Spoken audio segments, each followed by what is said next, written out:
Koe angai e whotutunga oe ke mou mea i pe hoiki.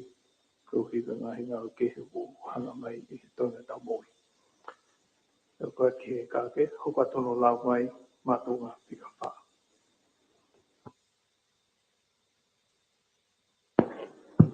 Mātunga tika wha, ono mau e lau kona pule e pule apanga e pule anga.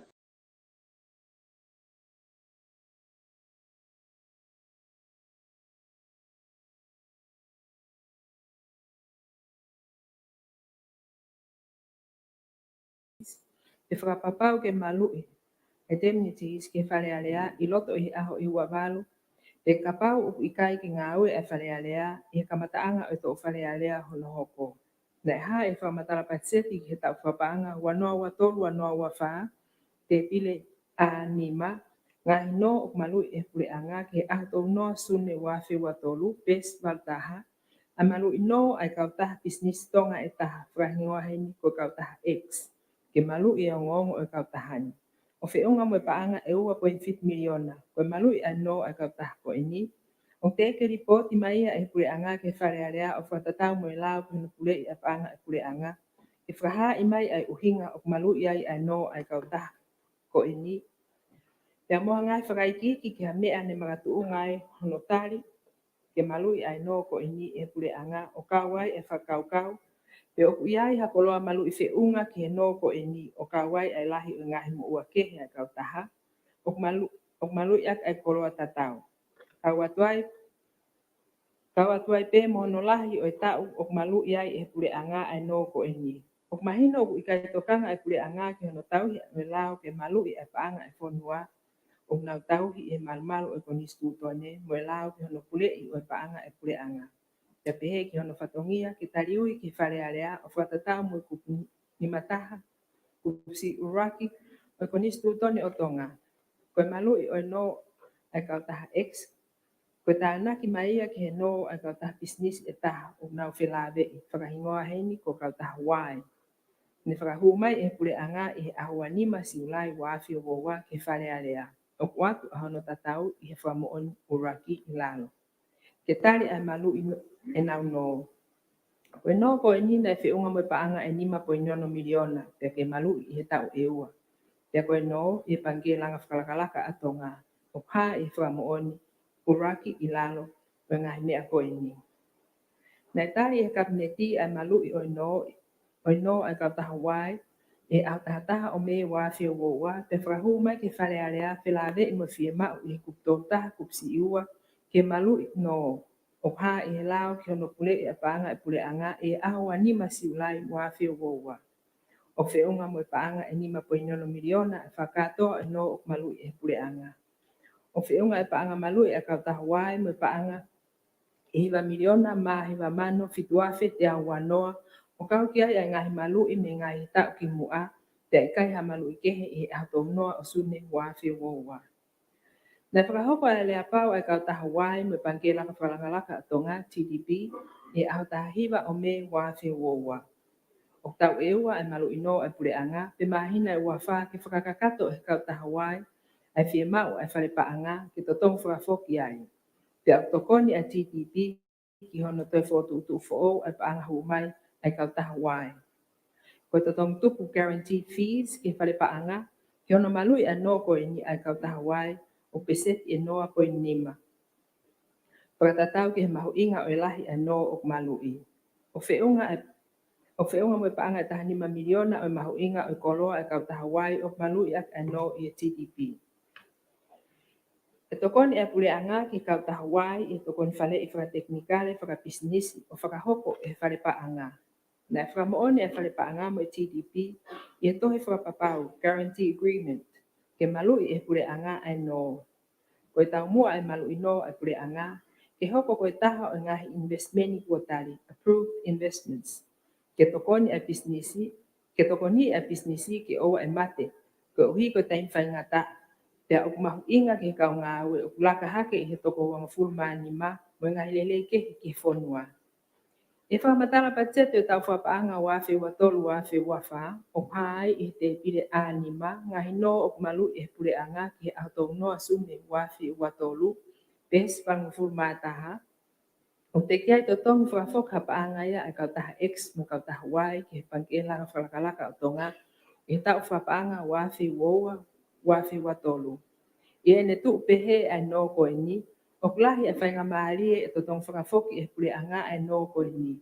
O maho inga foke ka o mai i he report e pule anga ai ngahi no o kune malu i pe o fiha ai lahi ai maho inga o kolo au malu i ai no ko ni.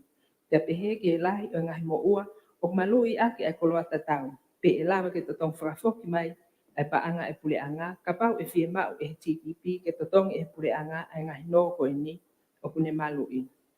O fu mahu inga ke makatunga lele ai whai tutun e pule anga ke ngahi no o kune malu i. Pe kai ngatai ka whakahu mai ki whalearea o whatatau mo kuptou taha kupsi iwa o lao kune pule i paanga e pule anga. O toi hatu he whamo on uraki a ripoti ne whahu mai e minista paanga he ahuanima o siulai wa whio wa whilawe i mo malu i o no ai kautaha wai. Te mohono whakai ki. Ka o te kia i whakahu mai ha ripoti tatau moia e minista paanga ki ono malu i o no ai kautaha X. Ka po o stari e pure anga ke ne malu. Ngai whamo oni ke mga tuunga wha uraki. Tohi ai minista paanga malolo o ahuanima siulai wa whio wa ke whale alea. Pelawe i mo malu i e pure anga ai no ai kautaha wai i pangkelanga whakalakalaka o tonga TDP. Ua, e anima te pire ngahi no malu e pure anga tong noa sune wafe watolu pes manguful mataha. Pamatala patseti wanoa watolu wanoa wafa. Tali, whapoine taha, ko e whamatala wheka waki me malu i e pule anga ai no ai kautaha X o whi unga mo ua poine 7 miliona na e whakau atu ia pe whahu atu ki he whale alea i whamatala patseti wanoa watolu wanoa wafa te pile A-Nima pesi bangu fulu mataha pe kau i wanoa alea i patseti. Ka neongo ia e toi whahu atu e tohi mawahe ki whale alea wheka waki me no malu i ko e ni mua toi whakai ki kehe e toi whia mau.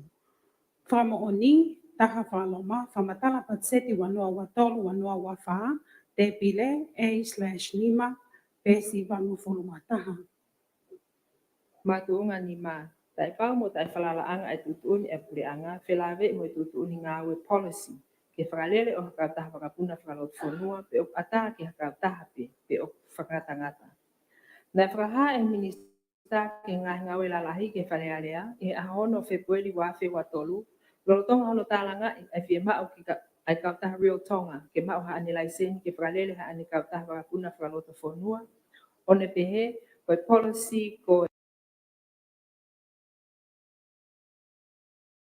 one ai kau taha kapuna pe taha ko osmawahe ai pure angaia me iai pe oktu pe pure angaia ki kau taha o nau kole mai ha nau ngofua laisen wakapuna e fonuani o mahino ko mea ko eni ai ekminista o hinga o ata ki kau taha pe ke nau whakalele ha nau kau taha wakapuna whakalot fonua pe ke nau kole ha nau laisen ki ai o whatata tau moe lao.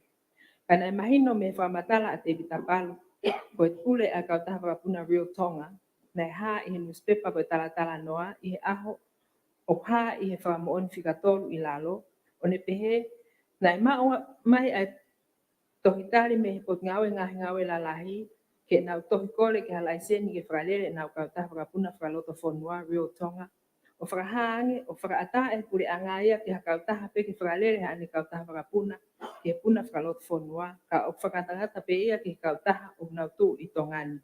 Nane toi pehe o whiema o he pure anga ke atakitua, te tariu i pia whai whakapoto a eni ngahi ngā ue mo whai tutu uni. O mahino hen e tae pau mo tae whalalaanga e tutu uni e pure anga whilawe mo tutu uni ngā ue policy. Ke whakalele o kau taha whakapuna whakaloto whonua, me ongo o iai a ngahi kau taha private enterprises, o nau whi whakahoku a ngahi ngā ue ko ini. Ka whakawhaingata ia i pe ia e pure anga ko uhipe, ko lele a ene kau taha whakapuna lulutai, neongo ai lahi e whakamori ki ai e pure anga, te ikai ke o mai ha ane whamatala paanga ki ola o ene ngahi ngā ue, talu me hono fotu i suni wanoa. Nei ave ato he whehu i whawhalea lea ki he ikpale mia, whamoon whikaua i lalo, o whehu i pe koe haa e tutu ngā ue policy a pure anga, ki whewhananga atu wakapuna whalot whanua. Pe o ata pe ki hakauta ke whakahau nau laiseni ki business for lau, wakapuna whalot whanua. Pe open sky policy, pe o ikai. O te ek peke tari mai e ek pare mia e tohi whehu i koe ni. Pe ak mahino ai pe, ai tai mahino mo e tai pau ai tutu uni ngā ue policy koe ni. Ai pure a ngā ki hono whakahoko o ngā ue ki hakauta business o ngā whia whotu, ha nau kauta wakapuna whalot whanua. Ngai whamaon ke mga tuunga nima, Uraki, miniti o wharearea o ahono Februari wa toru e whemea aki ke tutu uni ngā ue policy o whakaata Open Sky e pure anga ki hakauta business ke whotua business ke whalau aki wakapuna whalot whanua. Ua, tohi whehui ke he ikpare mia whelawe i mo tutu uni ngā ue policy e pure anga ke whalau aki wakapuna sivile pe o whakaata te whakangatangata. Tolu, atikolo News Talanoa, Atonga, Akalaf Moala whelawe i mo whakamatala e kai whangofua e pure anga whiauhi mo e kautaha wakapuna lulutai. Tali, ni mapoini taha, o ku ikai mo oni ngai whamatala o mātou ngani, ko he tūtu uni ngā ue o rotonga ngā ue aki ki hono whalele ai kautaha wapuna whaloto whanua, o ku ataha pe ia ki he kautaha wapuna ke whahau mai hana toi kole application. O ku ikai hawha ngatangata ia ki ai, tu ke heange ngā he mau, ai lau ke whewhalau aki wapuna sivile manu taha whaa. Mo ngahi tūtu uni ngā ue, aia ko pau ke whakakato koto ia, ko ene kakato ko ia ngai whia mau ko ia, e whaaki atu lewa e tale kita e wa whiwhalau aki wapuna sivile, ai ngofua, AOC, ke nau whahoko ai ngā ue ko ni. Ni mapoine tolu, na o si whahoko e tale kita, ai tohe ki ngahi kautaha, o ku whakaamu ke nau whakalele ha kautaha wakapuna whaloto whanua, ke mahino kia te ki nau tolu ai tūtu uni ngā ue koe ni, o ma watu ai tohini i ngāhi whamatala tāna ki whamaoni uaki. Ni mapoine wha, o kulotonga iai ai kautaha puna whaloto whanua e taha Lulutahi Airlines, o ngau whahoko ai whiwhalau aki whaloto whanua, e ko nau whakakato ai whia mau ai lao, o ke iai pe whoke e kautaha puna Rio Tonga Limited, ko osi whahu mai mo e nau tohi kole ke nau whahoko ai whiwhalau aki whaloto whanua. Nima poine nima, ko ngahi whia mau whalau mo whia mau whapaanga o kulahi, ko he waha taimi anga maheni ki hono whahoko ai ngā we process ki he tohi kole, o wikai e toi si hifo i he mahina e ono. O ku kei whai ai ngā we e potu ngā we, o kawatu ki ai mo whatatali ke whakakato e he Real Tonga Limited, ai ngahi whia mau ai lao. Ni mapoini ono, o ki ai whoki mai kautaha wakapuna Fly New, na nau osi whetu taki mai ki sivile, o whekau aki mai nau whakaamu ki whahuatu e nau tohi kole ke nau whakalele ha kautaha wakapuna whaloto whanua, ka oku te eki ai ke whahu mai ai tohi obligation ko e ni. Ni mapoini fitu, na osi whaafoki mo whapekia e he kabinete recent i he aho wawangu e peleli wafe mao no, CD whaua tolu o i wafe mao no, ke o e toi ngau e ake e tūtu uni ngā ue ki he kautaha wapuna whaloto whanua pe e taha, One Domestic Airline Policy. O ku te eki ke toi liliu eni hapule anga, talo mehe wafe mao no. Ni mapoine walu, na domo whangata e laiseni AOC a Real Tonga Limited i e beleli wanoa wanoa, ko uhi ko mawahi ai kaungau e senior persons me he Real Tonga Limited. Ko kaungau e eni o whia mau e lao sivile, ke ngau e ke kautaha wapuna, ne nau mawahi walkout i maasi wanoa wanoa, ko ikai ke nau toi whia ngau e mo Real Tonga Limited. Ni mapoine hiwa, na iai e mahina e ono ai ikai ki toi lawa, ke whahoko e whewhalau aki wapuna whaloto whanua i tongani. Ko e taimi whaingata eni ke kakai o whanua mo e pule anga.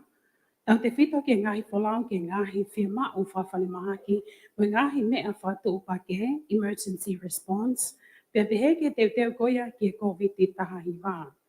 Nima poine hongo fulu, i he tuunga na iai ai whanua, ko e pule anga pe na iai ai paanga whiunga, kau ngā ue whakalau ko laiseni, senior persons, pia mo e nau wakapuna Y12, ke whotuu hakau taha wakapuna, Nai ngā wele vai pule anga I maasi ki e pelelio wanoa, mo kau ngā ue senior persons ke whakatoa e kau taha whakapuna whaou.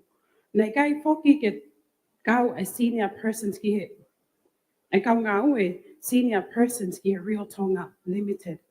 Ni mapo I ne taha, nai whahoka ngā ue lahi I he mahina e ono ke whakakato I ngahi whia mau ai lao, o malawa ke tau whakia I a laiseni ngofua AOC ki he kautaha Lulutai Airlines Limited I September wanoa.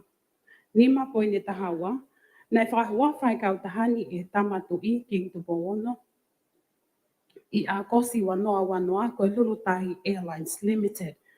Koe kautaha wapuna whaloto whanua pe eni taha talu me he wanoa, ko ne whahoko ai whewhanau aki wapuna whaloto whanua ma ai whanua. Ni mapo I ne taha tolu, hange goia nai o atu I he tali ma tounga oloaki, ke tounga pele ngesi uia ia kautaha wapuna pe mo fotu utu ke toko atu ke whalele e sektoa tau taha.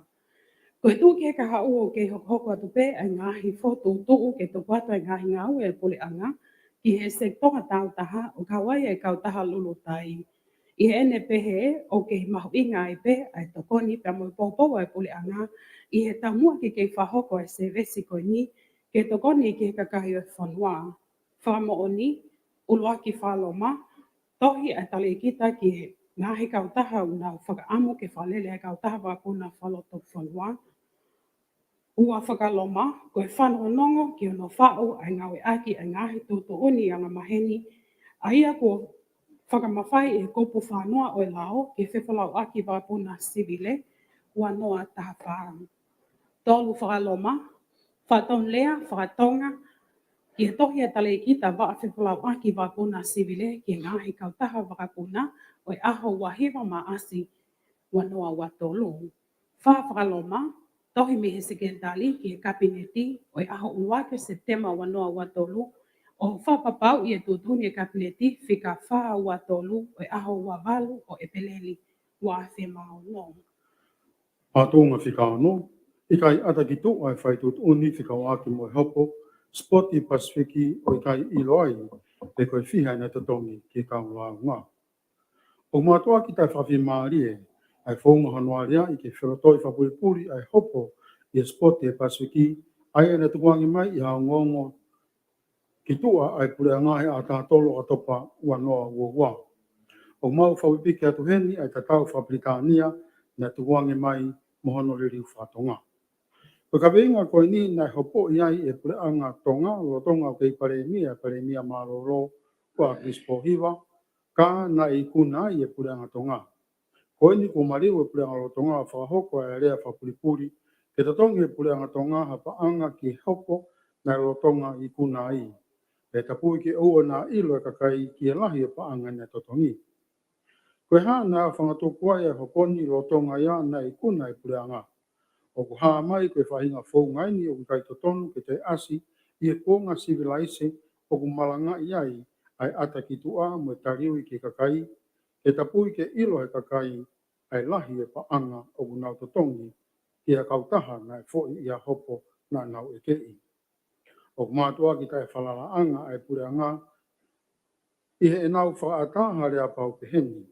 Ke lotonga nau I kuna, ko nau whatu hare a pau, ke tatonga I hapaanga ke ni ihi nau lungia. E kai au pito te tau whalala ki a kautaki o kuna whamore ki taware pe hei, a iwi tuku hau e kakai. Ke nau te tuki tāpuni aki ai whao, koe tapu ke tala ki tua, ai lahi e paanga ne tatongi atu. O mau tui tata veua, he ke lawa e kautaki koe ni, o whai pehe ki ha nau paanga pe a nau tolu, ka o nau whai e ke paanga tu hau ai kakai. Ngahi whamo oni ki e matu unga whika no. Uloaki, o ngongo tuku atu whakatonga ai ofisi pare mia, he tatongi hopo si Spoti Pasifiki. Ua, tutu uni, whamau anga lahi, hopo pure anga tonga, me kautaha Spoti whawhanua a tonga, me Komiti Olimpiki whawhanua, Tonga Sports Association and National Olympic Committee. Kai pehe ki kōsuria Spoti Pasifiki, Pacific Games Council. Kari, kono pointaha. Matua ki hala bena mo ni tuka ki ko ni. o kai ki ata ki tua ai fai tu tu ni fika wa mo hopo support Pasifiki ono ko ni wa o fema be e whakamahino ko hopo koe mo support Pasifiki hopo sivire fika hong fulma ono o wa ma ta malu ko hopo ia na kamata e ta wa ma hong fulma malu e pure anga o akrispo iwa kana whakafonga e pure anga ia e whakafonga lao mi muri Dr. Harrison KC ihe wa ma hong fulma malu ono pointolu ko hoponi na filoto i ang faahi makatung e ngai point whakalao ke o e whakahopo ka whinga ki whai filoto i tua settlement ko hi ko fotu ofa na o mai me heong faahi na launga na whakahopo rewa no wakai tawatai ngai makatung o fotu e whakafonga lao a puri anga ko ahko ia e hopo mai ai ki official attention yare o whakapapau iai o glede iangi ki puri anga ke area negotiate ahono a fonga tu ko hopo aki area pau ai ne whakahop puri anga e fonga totonu te whakatatau ue lao ono point fa ko iai ko area pau ne whakahop e puri anga mo o kautah sipoti ne whakahop whakatatau ki lao te mo whare whakalao me official attention yare o whikauak mo natula petunga whakalao o ngahi area pau whelotoi deed of settlement ke ao whangatupa ki hahop Mora ke mama ana whakahoko haere a pe tu un whakapuripuri whakauaki mo era pau whelotoi na whakahoko ngā ue laumari e lelei mo totonu o whatatau ki lao. Ono poinima. Where pau deed of settlement na whakahoko na whakamonia e attention yare ma e pure anga o tonga. Pea whakafonga lao Tim Kaso ai ongo kautasi poti. Wena tula o haere pau pe heni. O ki kai uhinga ia o tari e tawhaaki o whakailo a ngā tuku aki o whai i he eke a kaulaunga. Statement of claim. O kuhinga beia, o ia i ngā makatuunga whakalao mo mālohi ke tā ofia i hopo. O kaua i uhinga ka ulungia pure anga e toi lahi angi more i hana tūtuni mai ke totongi whupanga lahi whau ana eke. Pea moa ngāhi totongi hui o kaua i mo ngāhi whakamore whakamauanga. I kai ngata ai. Ka koe uesia waha ngā aue a tonga mo kautah sipoti e Pasifiki. Pea uesia mo e ongo o pure anga o tonga. Pea more ai mo ngahi whainga maari e kahau. Ke toi whakahoko mai sipoti pe he ki tongai. Ono puini ono. Koe hoponi na eke ai he kautah sipoti e Pasifiki. Pacific Games Council. Pea mo kautah sipoti whakafonua a tonga mo Comet Olympic whakafonua. Tasano. Ai paanga tonga whakatoa whakafuafua ki he paanga 1 miliona me he pure anga o tonga. O tukwaki kono mau i o e area pau na whakahoko mo pure anga. Ke whakahoko a spot e Pasifiki e wakma hufulmahi wa i tongai. O tudun ko ni. Ke kanseri hono whakahoko mai e sipoti ki tonga ni. Na whakahoko ia e pure anga o agris poki wa. Pena tudun. Ke koe tudun ko ia. Na ni mau i area pau e pure anga. Ke whakahoko a sipoti ki tonga ni. Ono poin fitu. O pala au pito, ya matua takhala ya tukwaki o pehe, na ikuna pure anga he hopon. O mea mahu inga ki whakamahino he ni. Koe tuduni koia e pure anga o agris pohiwa ke kanseri ano whakahoko o sipoti e Pasifiki, i he wā te mahu fulmahi wā i tongani, na ne mau iei a rea pau na whakahoko he pure anga. Koe tuduni koe ni, na i kai whakapoto, e hange nai na i tawhalala anga a tongani, e ngari wāre mo whonua, i he wakai mai a ngāhi whanua o Pasifiki, kai tautau de fito i he kautah sipoti ai Pasifiki. Ono poin balu, i kai ngatai, ka koe hoponi o whatatau ke tūtuni e whakamāwanga lahi e ahu fulmahi wa November wak mahu fulmawangu. O ka mahino ai na tūtuni e whakamāw lahi ke toloi e hopo, stay, o ikai ke tāmate e whakataonga i a ngahi eke na e whakahoko ki pureanga. Na tari whakamāwanga e konga pe o e kore pureanga, ke whakaraonga i ai eke ai o whaahi launga i ngahi makatunga whakalao. Te oangi me whainga maari ke o whaahi launga ke whakahuha whakatontonu ki ena eke. O pāini he palakalafu palunga fulmataha o i tūtuni.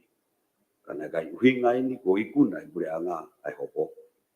O mātua khala o pito e tukaki ko ia. Hena i kai tūtuni e whakamaonga ke tamate e whakataonga i eke e kautah sipoti e Pasifiki. Te pehe ke kautah sipoti whakafonua a tonga mo Comet Olympic whakafonua. Koe tūtoni koia ke tolo e hopo, Na lava I hen e talanoa mo e area ai ong whaahi ke au whangatuku e hopo aki area pau. Ono pui hiwa. Koe area ki au whangatuku settle ai hoponi. Nei whakahoko ia I he waha o whakahofonga lao e pure anga o e ako ia. Pea mo e whakahofonga lao ai ongo kautaha. Ko ngai whika nei whakatu me he ongo kautaha ke whakahoko ia area.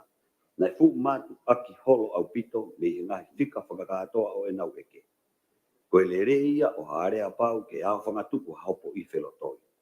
Ke ua e au ke whamawanga. O malawa ke matu aki holo au pito ai paanga o whaia I area me he paanga na eke. Tau te fito o ka pau utui pure anga wala tau ke ngai pare I whakalao tau ataina o whakahoko me whafonga lao ai pure anga pe koe ofisi o attention yare pe ka waki mo makadunga hopo o ka hoko atu pe tau ka po I ngai eke I whamawanga.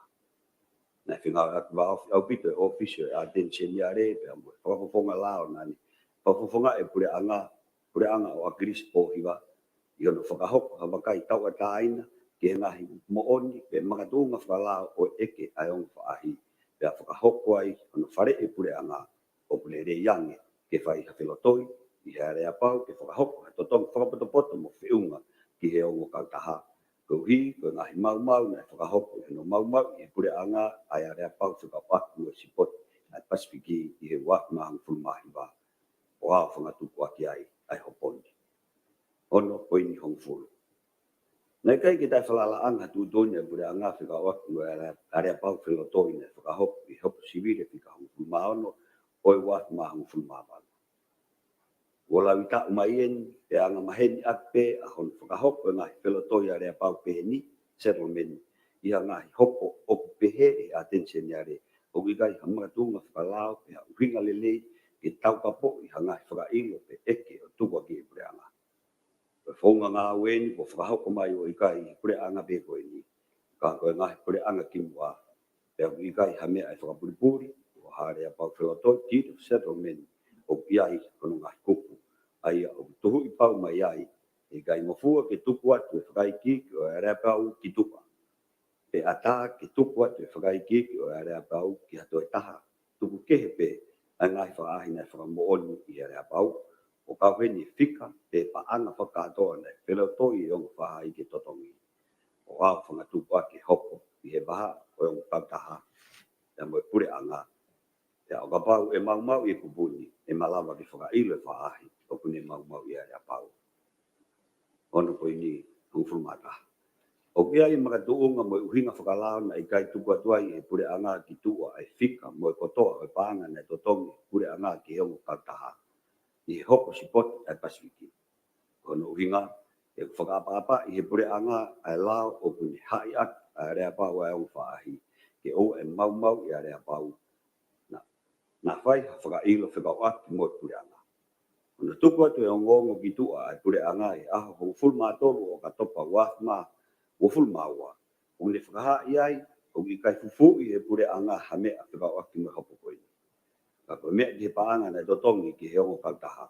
E kai lawa e pure anga o tuku atuen ki tua o makatuunga I he area pau a whangatuku nei whakahoko o whakatau ki he lawa. Ono poini hongfulma ua.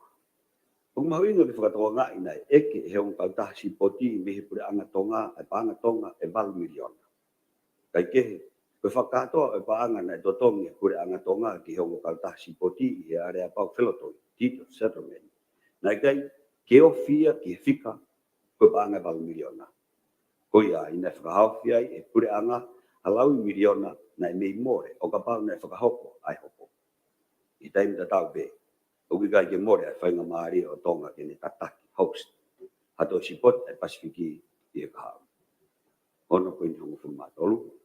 I whakapapa mooni, koe makatunga whika ono o whukutu ki he palo ki whamalolo e paremia o totonu ke I kai tai.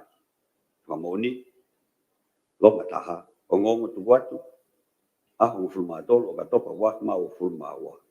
Whaosi o mo ua ki teu sipoti ai Pasifiki. Mātuunga whikawhitu, whakangawe I e pure anga ni ihi, nei halaia ki totongi whakafufu. O ka mai no mai e whiriwhiri mānako I e whaunga o ki kakai e pure anga, ko hi koe wawe hano whakangawe I, o ni ihi, Ne halai e whamauanga ka tutongi whakufu i e whirilahi o i wanoa wataha. Ko e tuataha nei whahifo pēmi e wharearea o hu o ngā ue wharei, consultant, i wa e pot ngā ue ki ngai ngāra lahi, pe hiki mi ai o ko wana i panke pure whawhunua tonga.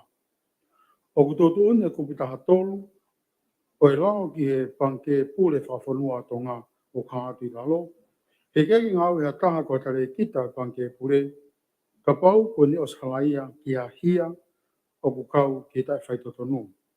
Kupitaha tolu, whakawhisi mo whakata au ngai. Ko pau he kai ha taha e whotu e ki hoko ko tare kita, ko pusi i a, aia e hoko pe ko whaha i a whahinga whetu pe o ku mo ua hulu o kai lava totongi, declared bankruptcy. Pea o ku te eki ke ata mi ai. Pe aia ko whai ki ai ha tutu uni i a whamauanga, ke totongi ha paanga ko tuhu i pau, pea ne tae whai ki ai, tae whamufua e whamauanga. Ko pusi i bi, aia ko mo ua i a whahinga whetu pe i a hia o ku whekau aki moeanga te whaitotonu.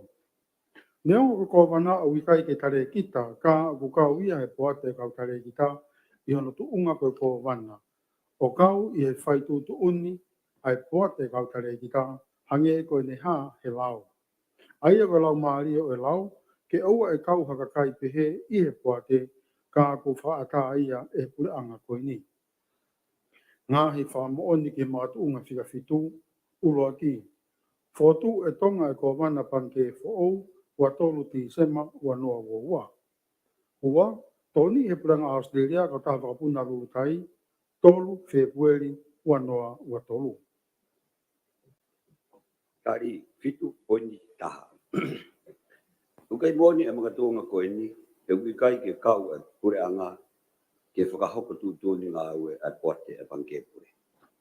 Fitu poni ua. Ko e panke pure, ko sino pure tawa taina me pure anga, e kau ki ai, e mui mawhai ke ono fotu a kōwana ki e panke. O kaha mahino eni, e kuptong kupsi a, o e lao ki panke pure. Tuku kehe, ai konga o e lao, o puri poti mai ki e eki minister pāna. Lao panke pure, kuptong a, tawa taina. Kupsi taha, e ngā ue eni ngahi tau mua, mo whakahoko no ngahi whatongia, ko pau ke panke, ke tawa taina, mo tariui, o whatatau ke laoni. Kupsi ua, koe panke, me kau me mipa o eni ngahi sino whaitutu uni, me kau ngā ue, e whakahoko anau ngahi whatongia, e kai ke ngau tari ha tutu uni me ha toko taha, e kau taha, kau ki ai e pure anga, mo hono ngahi sino. Pitpoint tonu. Nei tu ata be e pure anga, nei tau ata ina be e poate e panke pure, ki hono whiri mo fotu o kandidati ki e kōwana o panke pure. Pitpoint wha. Hiri ai ose e kōwana malolo o panke i September wa mau full maua. Nei whima e poate ke whiri ha kōwana fo o koe uhi, koe taimi whaingata ke whanua hiri COVID i hong full mahiwa. Pea moe pā e mou ngāwhi hāta haha. Whakakea ki whakaekonomika, pea mo hiki e totongi o koroa o fumaunga. Ina e laka hake pese i hong full mawha i September wa mau o full maua. 5.5. Nai tua ki he poate ala kanga o tau ataina, e ata ke tohi kia he taha o kunema o tau ki whiunga. Nai tāpuni e tua ki he aho o fulmawalu November wa mau fulmawa, e hau koatu ki whakai ke e kau tohi kore. Nai toko wha. Nai maka maa olunga pe e kōwana lolo tonga i hino whakamaka e kau pe nolo whakai ke eke, hange ko ni hātu ki e tohi vi sea o poate e panke pure o tonga, lot severe o wailahi. Te kawaki, o fotu ki he kōwana hoko o panke pure o whunua o tonga, o ahoua o Disema wa maa o fulmawa. Ko ia whangatuku, ne pau ki whapapau e tuku ngā whakalao, ke lava e kōwana lolo tonga o fotu ki he lakanga kōwana.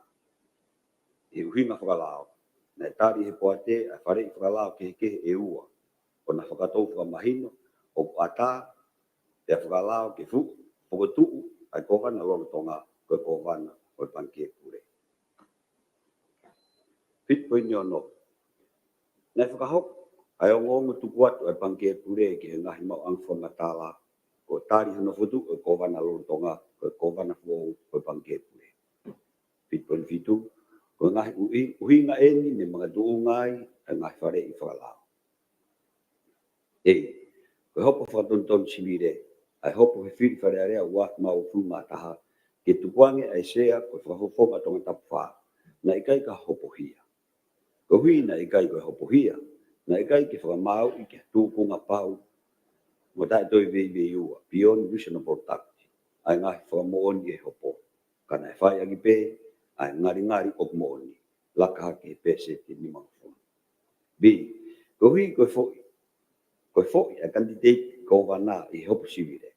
O ku more ai hono sea ko whakahofonga tonga tapwha ki whare area. Ka wikai no record whai hia o hange ko tupaki. Tēnei whakamooni ki ai mo tatau o ni polisi de koti e aho o full mataha November wa mau full maua o whakababau I ai o wikai ha record whai hia I patungai polisi. Si, ko kupu mahu inga he lao ki tupaki ko ini ke tataki ki ai e tokanga e whare area ko kupu o full matol o konistu tone o pehe. Ko ngahi mea o tapu ke mau e hataha o mo ua I hia. Pea ata au bito ai ko wana lolo tonga me iai e wikai ano record whai hia. Di, ko ia na ata, ia na whakalao e whotu ko wana lolo tonga ko wana o pangke pure. Pea ikai ke mau I halao o hange ko kupu o mafulu matolu o e lao pangke pure. Whamo ni, tohi, taha whakaloma, tohi mi hesea o poate e pangke pure o tonga, lot severe wai lahi, whakawaki. Mo whakatu ki he kowana hauko o pangke pure whafonua o tonga o e ahaua I sema wa mau fulmaua. O ngongo tu watu whakawaki mo e kowana hou o e aho o fulmatolu I sema wa mau fulmaua. Loma wa tatau o polisi de koti a tatapu mo e aki o e aho o fulmataha o November wa mau fulmaua. Makatu unga walu.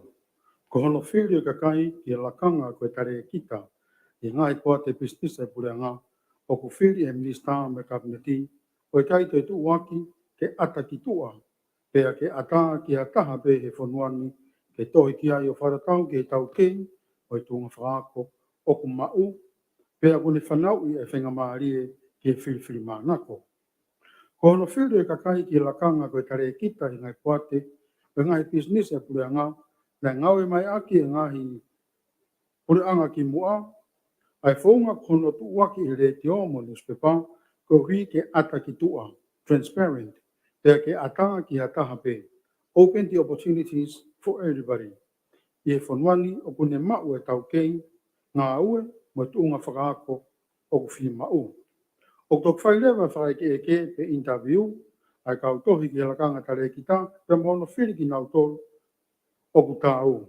Te awelewa hana o hingoa e ki minista e potu ngā ue ki ngai business e pureanga ki he kabineti ke nau whaitu tu uni ki ai.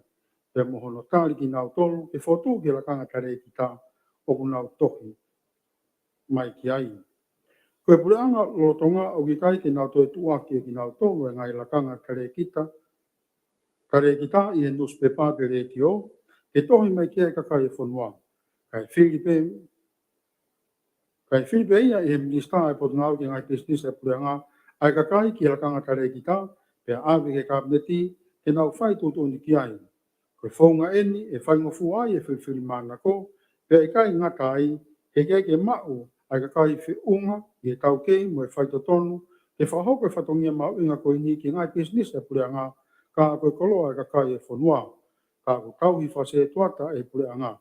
Pea kia to tonu ai taha kotoa o kune mau e tau kei mo tunga whakaako te nau tohi ki ai. Koe pehe ke ngai aki pea e risi o tauhi e pot ngā ue ke whiri mea e kakai o ku tau ki e kangatare ki ta o ki kai whi unga ia.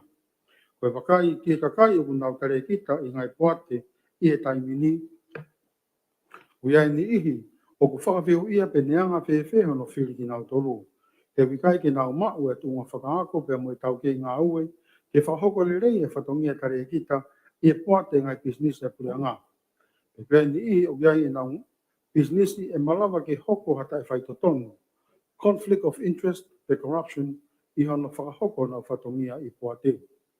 Koe lao ke ngai business e prea o ku hai i e kupu taha whaa. Kupu si uaki, kua pau ke whanofo e he minista i loto kia e kabineti hani ihi koe kautare kita ngai business e prea aia. I e whakakaukau e minista e tokoni ki ngai business e prea ke mau e nau te fto i tau mua. I ke ngai ake whaunga o ku ata ki tua, transparent, pe ata, open to everybody to apply. Ki kakai o whanua ke nau tohi ki whatongia ko e ni, koe tare kita, i ngai poate. Ai ngai business e pule ngā o malawa ke hurewa whiwhiri mana ko, i ono whire kakai ki tuunga ko e ni. E kai mau e tau mua ki ono whakahoko ai whatongia ko e ni. Ngā i whamooni ki e mātuunga whika walu. Uruaki, ki ngoa ki nau tolu ko whiri ke tare kita, i ngai poate, o ngai kautaha business e pule ngā, tuko ke he pe, ai kautaha whakapuna nuru tai. Tari, pang pun taha. Uki kai ke mōni e ngai whakamatala o mai he mga tunga koe ni. Kono whakotu e kautare kita ki ngai poate business e pule anga e minista, ki ngai kautaha business e pule anga, o whakahoko ia o whanatau ki he lao, pia mo tutu ngā ue. Wal koe niwa, whanatau ki he kupu kong fulmawha kupsi taha o e lao ki ngai business e pule anga. Koe mawhai ke whakotu hani ihi, koe tare kita o ngai business e pule anga, o kui he minista ni toka ngai kina ngai business e pule anga, i he loto kia i e kapneti. Wal koe ntolo. Neongo koe mawhai ke whakotu ha kau tare kita ki ngai business e pule anga, o kui he minista, o ke whakahoko pe a ngai whakotu ko e ni, i he whaunga whakapoto mo tau ki he lerei e kau taha business.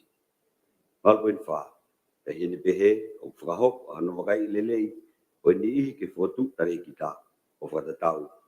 Ki he a, tau ki ngā au, di, ilo whakatikini kāre, si, tūnga whakako, di, i kai rekod hia mo e i, maa whengau akilere i mo kakai. Malpo ni ma, o kau whoki mo e toi si ofi makehe, ai maa whengau aki ai tahko ia mo kakai. O hange ko whiri ko ia, tare kita kene whapoponga a community pe mo kakai whiwhine, female directors.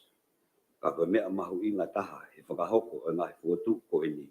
Ke kumi ha taha o mahino tene tokoni ke whakahoko a te whito tau mua a tau taha pisinisi ko ia. Walpo i ni ono. O tau hipe e pot ngā au e ke he ngā pisinisi a pure a ngā whakamatala o pāti o lunga. Le he ngā tohi whakaha ai ni ihi o ngā whakaamu ke nau hoko ki e lakanga tare kita. Expression of interest. Kau tare kita maa lolo, kau tare kita lolo tonga i he rekod, kau tare kita. Tapi just pool ia pot mawe. Malpun fitu o ngai whakamatala koe ni ke tokon ke kumi hani ihi o tau ke whakotu tare kita. Whamoni, loma taha, lau ke ngai bisnisi ai pure anga kupu, kungful mawha, kupsita.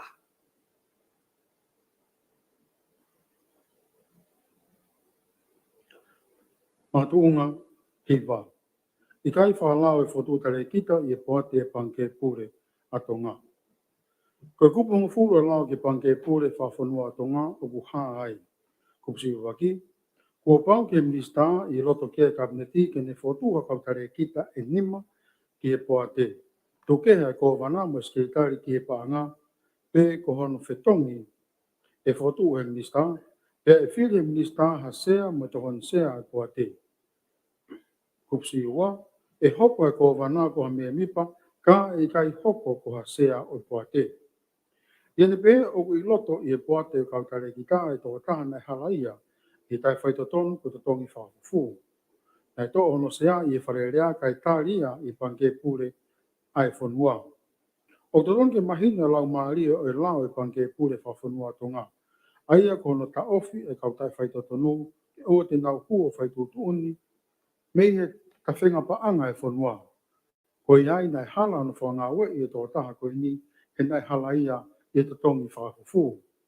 O kutai tai tō tonu whoki mo i e kautaha whakapuna lulu tai, ai tō taha nei hala ia pe moia i e hia ko te tongi whaafufu. Ka ko nofo te pe ia o hoko koe pule lahi te CEO o e kautaha whakapuna lulu tai.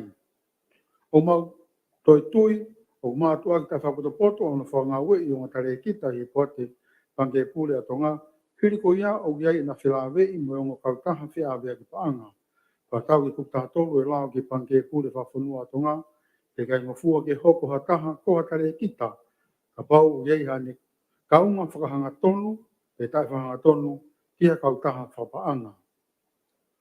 Taha tolu, kupsi i ua. Kua pau e kai hataha e whaotu ke kei hoko ko hatare kita. Kupsi e, aia ko hatare kita o fisa pe taha ngā aue, pe aia aku ne mau pi ngawe aki whakahanga tonu, pe i kai whakahanga tonu ha mawhai, ia whahinga, si toka vouti o a kautaha whapaanga ko laiseni.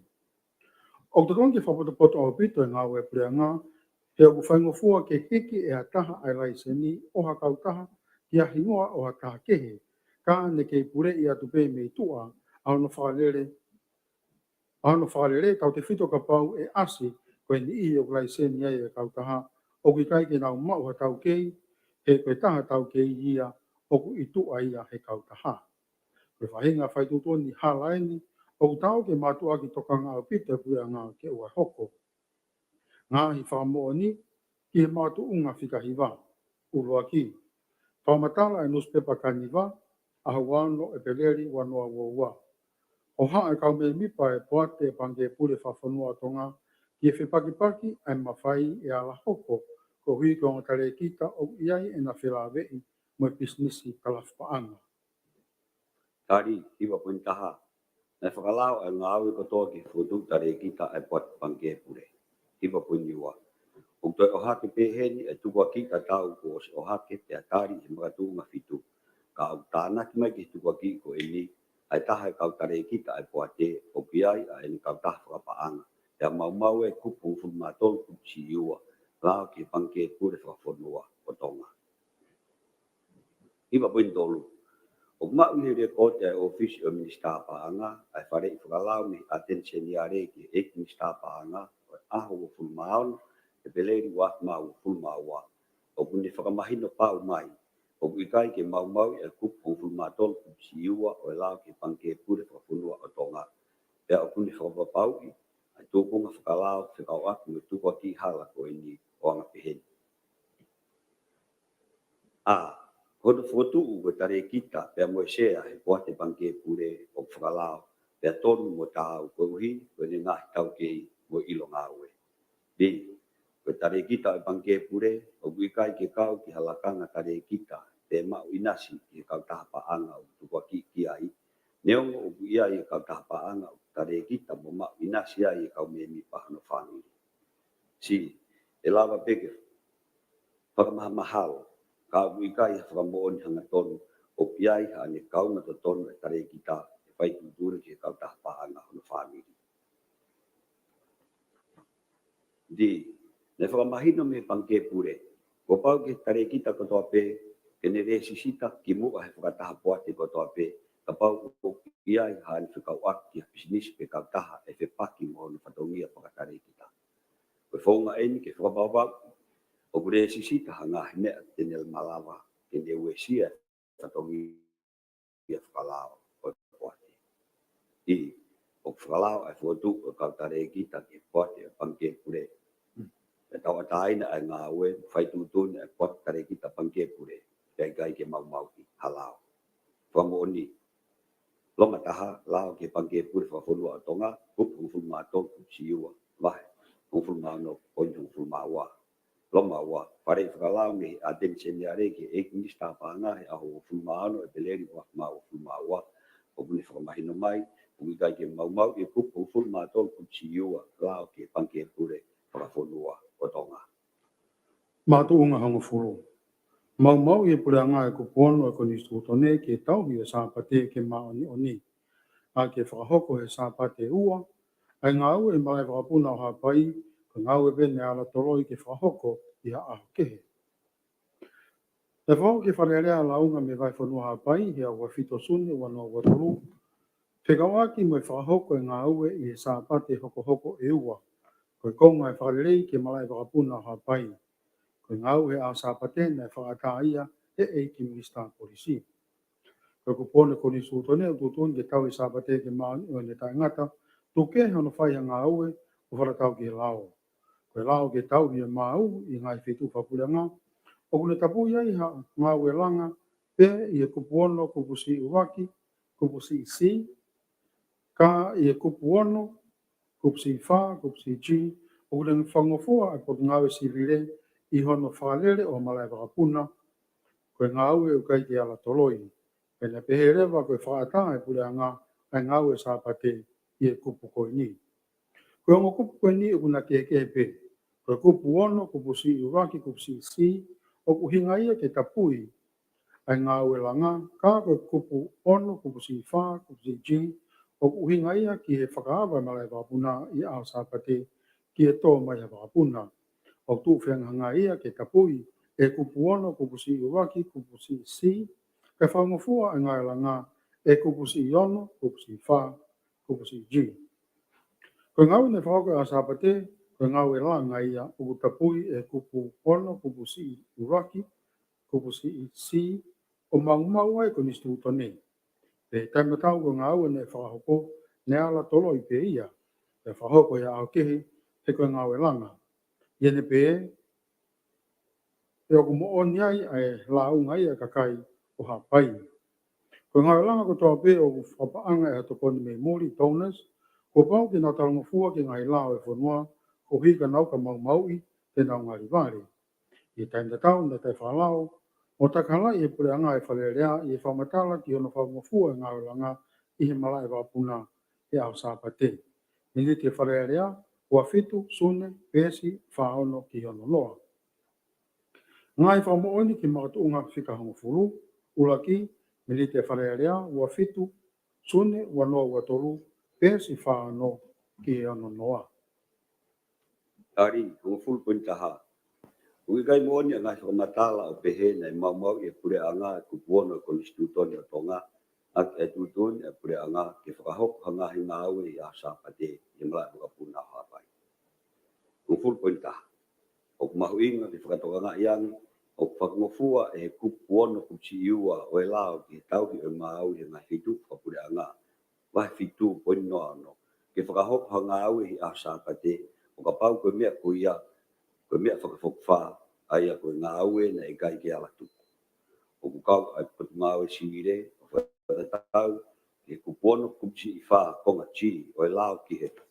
Tau ki mau i ngā fitu whakapure anga, wahi fitu poini noa ano, i hono whakalere o hamalai whakapuna i ngā aue i kai ala tuku. O full poini roa.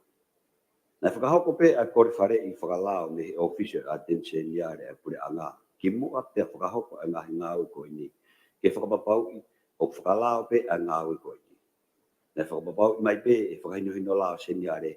O whakalao pe ke whakahoko a ngahi ngāu ko ini. Ke whakaata pe e he lao ke tau ki o mau i ngā whitu whakapure anga. Mai whitu point no. Full point tolu. Ko ngāu ko ini ke malai wakapuna na fuwhema i ke whakahoko. Ko hi ko malu mo hao ai mo ui a kakai i e whewholawak wakapuna siwire. Ka koe aho en o ata mo i kai ke punai ai wakapuna.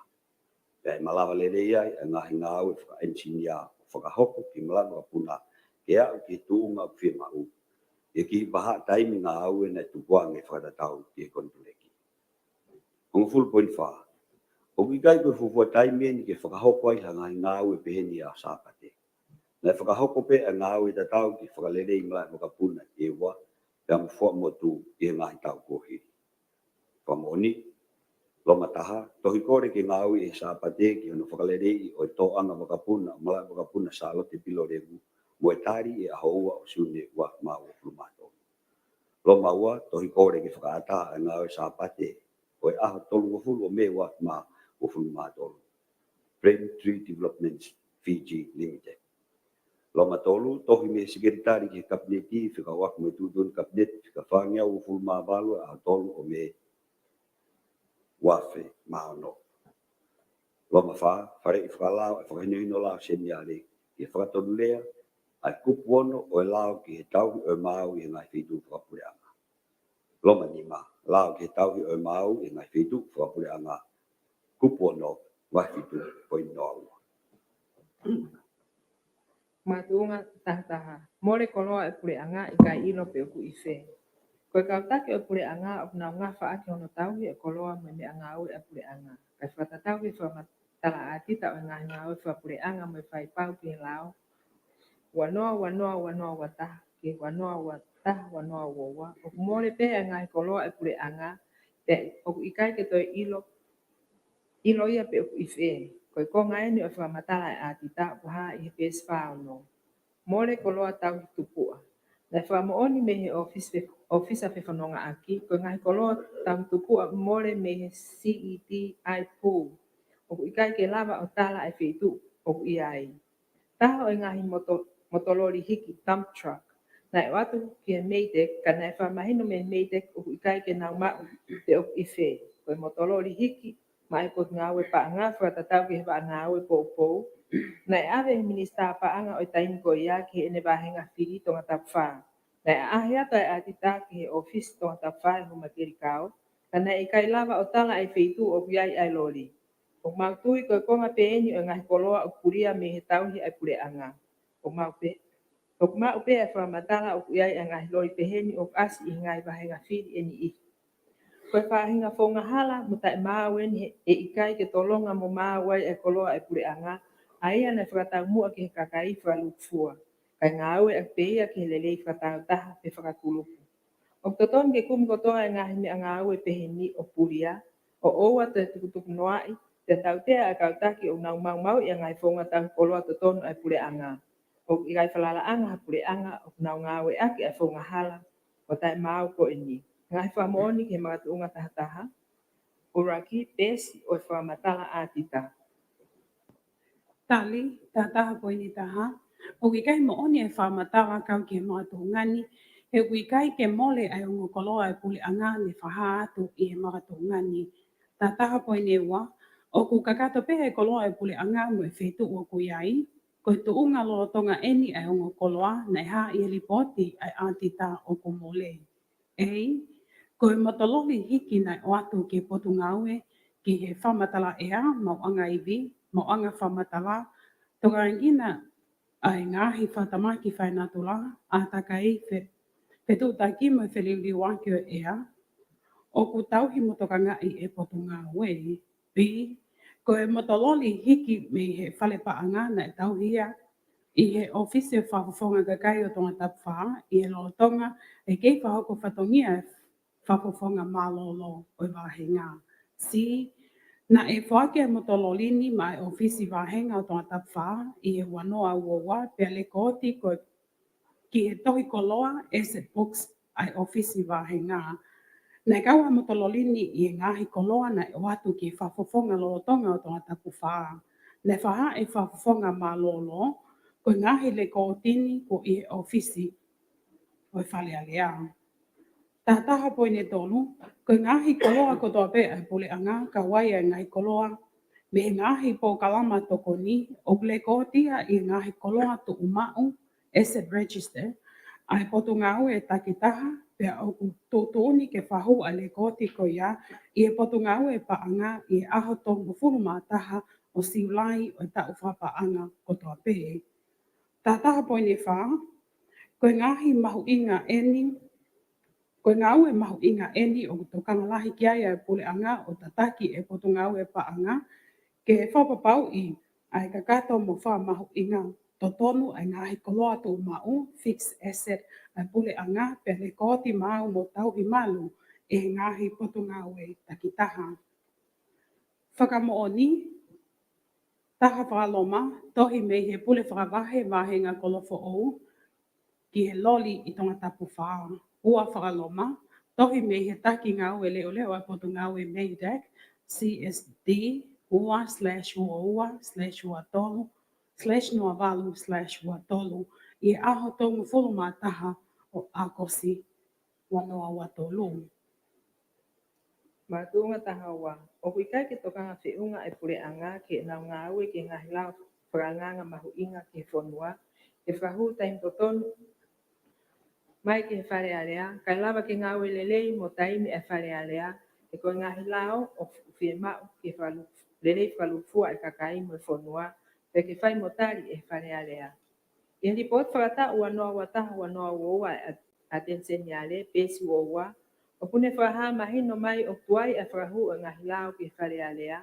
Koe tuai a ngau e ki ai a ngahi pot ngau e a pure anga. O whakahu tō mui e ngahi pot ngau e a ngahi lao whakanganga. Mo ngahi tutun whakanganga o hoko ai a toloi. Ko pure anga o tokanga tau te fito ki ha pure anga fo'o. Tene whakahu whawawave a ngahi lao mahu inga ki he malu ai whonua te moelelei ai kakai. O ka pauna e whai tuai e pure anga ki mua. O wau ke ahoni o te eke ai ke whakahoko e pure anga ia a ngahi ngau e koia ke ngahi lao mahu inga. I ene pehe, o kai ke lele hoko hoko lele ai a whare area. E whai ene ngau e koe whau lao. Pea tuai ai a malu mo e hao ai kakai. Ko i kai ke iai a ngahi lao mahu inga. O piai a ngahi konvensio mo ngahi lao whikau aki mo ngahi mea i tahi. Ea, mo whalawa ka pina sivile, atakai, peliri waka ea, te mo ngahi eria mahu inga ki he malu ai whonua, mo whakalakalaka wha ekonomika. O whiema o ke ngāwe wawe kiai ai pure anga, ko e nau mahu inga. Ka ku ikai ke mau e pure anga lorotonga ia e si o pehe. O kawa tatonga ki ngahi whakataha lalahi, o tālanga iai ai mahu inga o oseni, ke mo ui whaka ekonomika ai ngai whanua Pasifiki. O hange ko ia, ko whakataha ai kulupu teknikale o konferenisi a ngai wharearea o Motu Pasifiki, Papete, Tahiti, a ono ke 5 Septemba wafi wowa. Na whamahino i he konferenisini ai whakatutamaki o whakawewe i he oseni, pia koe lahi taha koe plastiki. O mau mea tokoni me ai e whangaika he taimi o kumowete ai. Pia o paasi mai ai kona ai plastiki ke tangata e mau mea tokoni me he ika. Ikai ngata ai, ka akutoi whakautuhutu mo kai haai ka hi oseni, pia mo i tā palasia o mea mo ui o oseni e tau tai whakapoto mo ngāue ai tangata o whai e atakai o oseni. Ia ene tuu ko ia i taimini, o te kia i peke whakahu e pule a ngā ia halao, ke malui a tonga me he bebe o plastiki, ta tau pe i tahi mo uta. Ikai ngata ai, o te eke whakahu mai a lau whakanganga ke oseni, ke malui e tau koloa i oseni, ke tolonga, Sustainable Ocean. Me he tāpalasia e he bebe, ke ri maka koloa, mo kai haa me iai, o hange ko ia ko e neha i he report whakatau e pot ngau whakamatala ea, mau anga iwi, mau anga whakamatala, toka ai kina ngai whakatamaki, atakai fetutaki peliri wak ai ea wanoa wataha wanoa woa pes tiao wal mufumawa. Ka koe lao e nia na totonu ia ke whai mo whakahu pia tari wawe he wawe taha. O te iai peke ke hoko ko halao ai ngahi lao whakanganga o pātu i lalo, hange ko ia koe neha i report whakatau ai pot ngau whakamatala ea mau anga iwi, mau anga whakamatala toka ngai kina ngai whakatamaki atakai fetutaki peliri wak ai ea wafe wataha ki wafe wowa pes tahtolu ke tahanima. Lau whakanganga ki hono toka ngai kina o ngahi whatamaki wafe wataha, ngahi tutun lau ki hono malu o ngahi mea mo ui o tulawea ngofua wafe wataha. Tutun lau ki hono malu o son leia ngahi mea pulei wafe wowa. Lau whatonton ki hono malu o son leia. Lau mo tutun lau ki he EIA. Pehe foki ngai tutun whakaanganga ki he mea tokoni aia o pā i he report whakatau e pot ngau ngowe mea tokoni mo wa akau wafi wowa pesi wauno. O te eki peke whakahuia. Kai lava e te fto i lau ki he mea tokoni o ngawe le whakalele. Hange koe ko report whakatau e pot ngawe ngahi ngawe lalahi wafi wataha ke wafi wowa pesi nime nima. Koe lau ki whewhalau ak wakapuna sibile wafi hongo mawha ku oskakato hono taimi ki toi wakai due for review. Ko e tu ko ia taimini o te peke whakakato a ngāwe ia ko e ni. Te o mai ki whalealea a te wakai ko ia o lao. O palpale mawhok e whalau wakapuna sivile whakalot whonua i he mau ko hoko. Lolotonga hono whakalele e he lulutai. Hange ko ia ko e mau na e hoko ki honga wakapuna saab mo Y12. O ngāwe aki ki whewhipuna aki. Ikai ngatai, kau toi ha he report e pot ngawe ngahi lalahi wafi wataha ki wafi wowa pes ni mawha ki ni mafitu, hono fitu, fitu tolu, balu fitu. Ai parpare malahi a hono whakalele o whalabuka puna sivile e lulu tai mo e pure anga. Kono toi wakai o e lau whalabuka puna sivile wafi taha wha, ne totom ke whai mo whakahu mai ia ki whale alea. Ko tuunga kuia e whalabuka puna sivile, ka ukua uke ahoni o te ekpe ke whai e pure anga, pia koe tai tokanga lahia. Ia report whakatau o pot ngawe ki ngai ngawe lalahi wafi wataha wafu wowa, o o ka he festival taha ai ngā aue ke ono toi bakai o ngahi tutu ni lao regulations o whakamalumalu i he STCW mo ISM code ke whalau tahi mo malini o wau ke he ahoni o te ekpe ke whahu mai ke wharealea ai ngahi lao tutu uni koe ni o mahu inga ki he malu mo e hao i he tawhaaki tahi. O whia mau ke iai hangahi lao ko whakahai o lunga ki ne toi malu i lele yang atonga me he hoko ha whakatamaki ki he kakai. E tai toka ngā. O wau ki he ahoni o te kiai pe hanga awe a pule anga ki ngahi lao mahu inga koe ni ki whonua. O toton ki whahoko e pule anga ai sivi o ngahi lao e whonua ki whapapau me iai o ku ikai ki whepaki a ngahi lao pe a ilo ai mo ngahi lao o toton ke mono mono. Ngahi e ria o whanongolongo ai a lao ke tata puni mo ngahi e ria o toton ke iai ha lao ke ni whamalu malu. O mahu inga eni ke he malu mo e hao e kakai o e whonua. O mahino me hele koti a whare alea o te peke whakahoko a ngahi ngā ue ke ngahi lao mo ngahi tutun lao mahu inga. Lao mahu inga ko whakamatala i olunga. Neongo o iai pe a ngahi lao whikau a ke. Ka wikai ke whiunga ia. Pena o whakamatala pe i ngahi ripot o kai olunga o whiema o ke whakahoko a ngā ue ke ngahi lao whakanganga mo ngahi tutun lao whakanganga ko ia. O te peke whakahoko a ngā ue mahu inga ia ai mahu inga ia ko ia e pule anga. Ngai wha mo oni ki matunga tahaua, uraki, i pot whakatau a tita senyari wafe wataha ki wafe woua, pesi woua, ua, i pot ki whakataha e kuluk teknikale e konferinis e ngai wharearea e Otumot Pasifiki papete Tahiti, pesi ono, aha ono ki fitu o Septema wafe woua, tolu, i pot whakatau a pot ngau whakamatala ea, mau anga iwi, mau anga whakamatala toka kinga ngai whakatamaki, atakai fetutaki feliriwak o ea wafe wataha ki wafe woua pesi taton ke tahanima mo te walua fa di pot wata o pot ngawe ngowe me atokoni mo ba akau wafe wataha ki wafe woua pesi no nima di pot wata o pot ngawe lalahi wafe wataha ki wafe woua pesi nima fa ki nima fitu ono fitu tolu valtaha val fitu ono tohifehui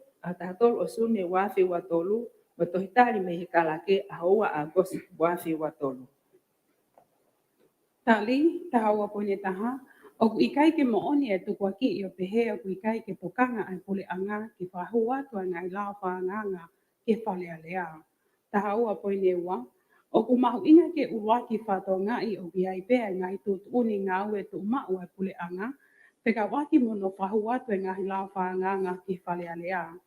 Ko ngahi tutuni ngā ue ko ni ko pau ke mui pau ki ai ngahi potu ngā ue ko toa ai pule anga, ke wha mahino ko e whaunga o ku wha wai ai lao whaanganga, o ku whata tau pa mui tutuni ngā ue ai pule anga, pea whapapau i ko lao whaanganga ko whau o ku ikai ke whepaki mo ko nistutoni o tonga, mo ngahi tefto i lao kehe.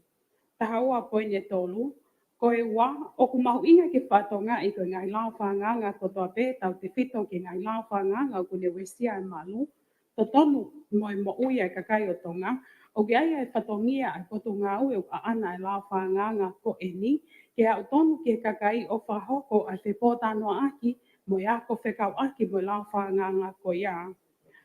Tahaua poine wha, o ku mahu inga ai au tonu ai potu ngā ue ai pule anga ke kakai ke whakakato mo whahoko ai ngahi whipota noa aki mo e ako public consultation ko uhi ke whapapau i o ku mahi no i he kakai ai la whanganga pia toi oangi anau whainga maali e ke tu mai e nau ngahi whotu u whakaukau pe kau aki whahanga tonu mo la whanganga pia toki whahua tu lewa ai la whanganga ke whalea lea. Tahaua poine lima, ko e mahina pe eni e hongo fulu mawalu ai whahoko whatongia ai pule anga lolotonga, pea neongo ai lahia ngai pole whatongia, o kau ki ai whatu tāmake e puna e mo ungafi hunga tonga, hunga hapai, aia na e whatu ponga ha tsunami pe augula i aho tahanima, o Sanwali wanoa woa mo mawhola i community, ai mahaki wha auha koe COVID i tahiwa i aho uake o Februari wanoa woa, Nai kei whakakato pēa ngahi whatongia e pule anga ke hoko atu pē ai whahoko mo ngā ue ki he ngahi lao whanganga mo ngahi tutu uni ai pule anga.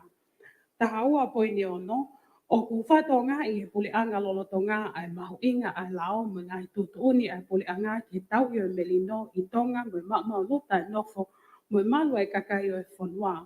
ko iai ko e whakahoko e ngai lao whanganga o ki ai pe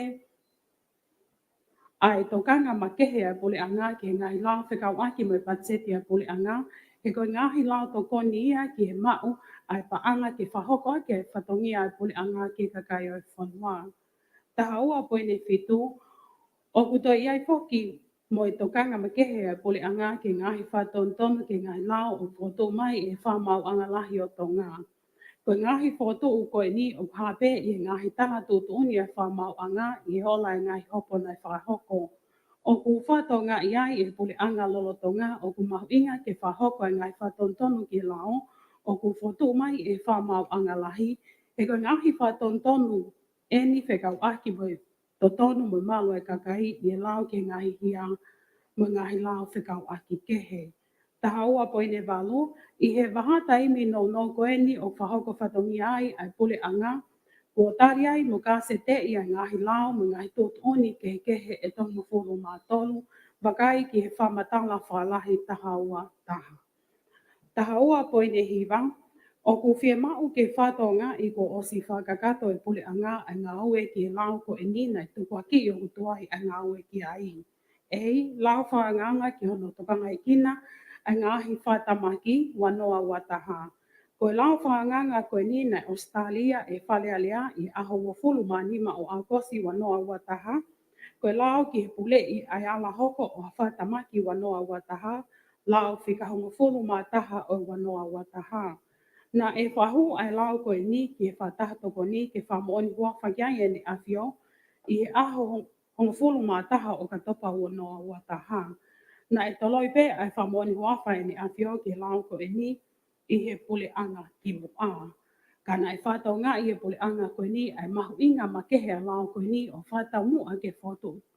Ke fotu ha fotu tu ngā ue o ku mahino whakalao, whakatau taha o whakapule ki he ei palani mo pule i ai whasisi e ala hoko koea tamaki mo mahi ngā ue toka tehu ki mua pe hoko ha whatamaki.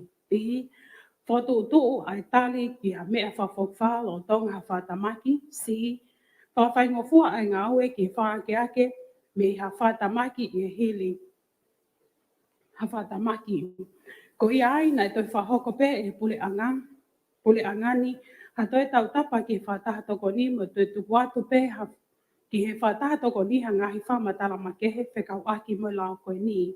Nei ola lele iaia e tau tapa koe ni o whamooni huawhaia e ne awhio ki he lao mahu ingani e aho wa fulu maa hiwa o sune wanoa wa tolu pe a kasete i ai pe ai lao ni ai lao ko e ni i au tolu o siulai wanoa wa tolu pe ko kamata ngau e ake a lao e he pule anga.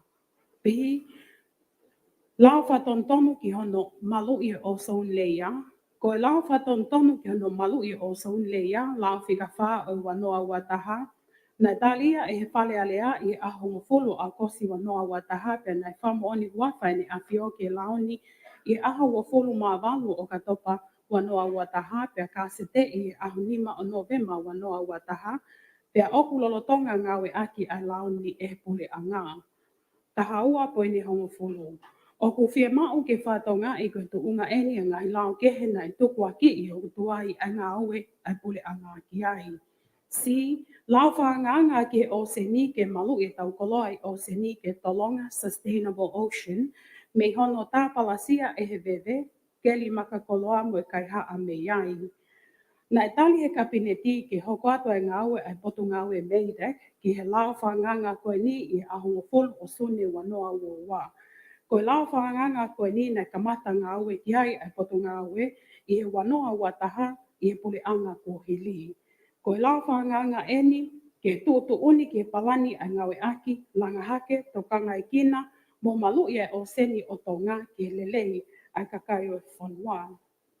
Koe uhiko mahu inga o lao whaanganga koe ni o kei whakakato ai e potu ngā ue meidek, ai ngāhi whepota noa aki mo i kakai, mo ngāhi kupu whekau aki, o kau kia e kau ofisa kolo pule whawahe, ngāhi kau taha i kai whapule anga, ngāhi potu ngā ue ai pule anga, tau te whito ki potu ngā ue malini mo tautai, pe toi a watu ki potu ngā ue ki otu motu, ke whakakato ai whepota noa aki mo i kakai.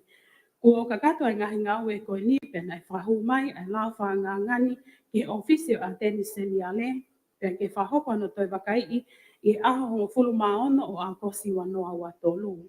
E hoko atu lewa ai ngawe ai ofisi o a teni seniale pena mo komite langa koe ai pule anga ke toi siofi mo wakai i whakalelei ai lau whangangani pe toki whahu atu ki whalealea. Tihi, tutu uni ki hono malu i o sohun leia, ngahi mea pule i wanoa ua.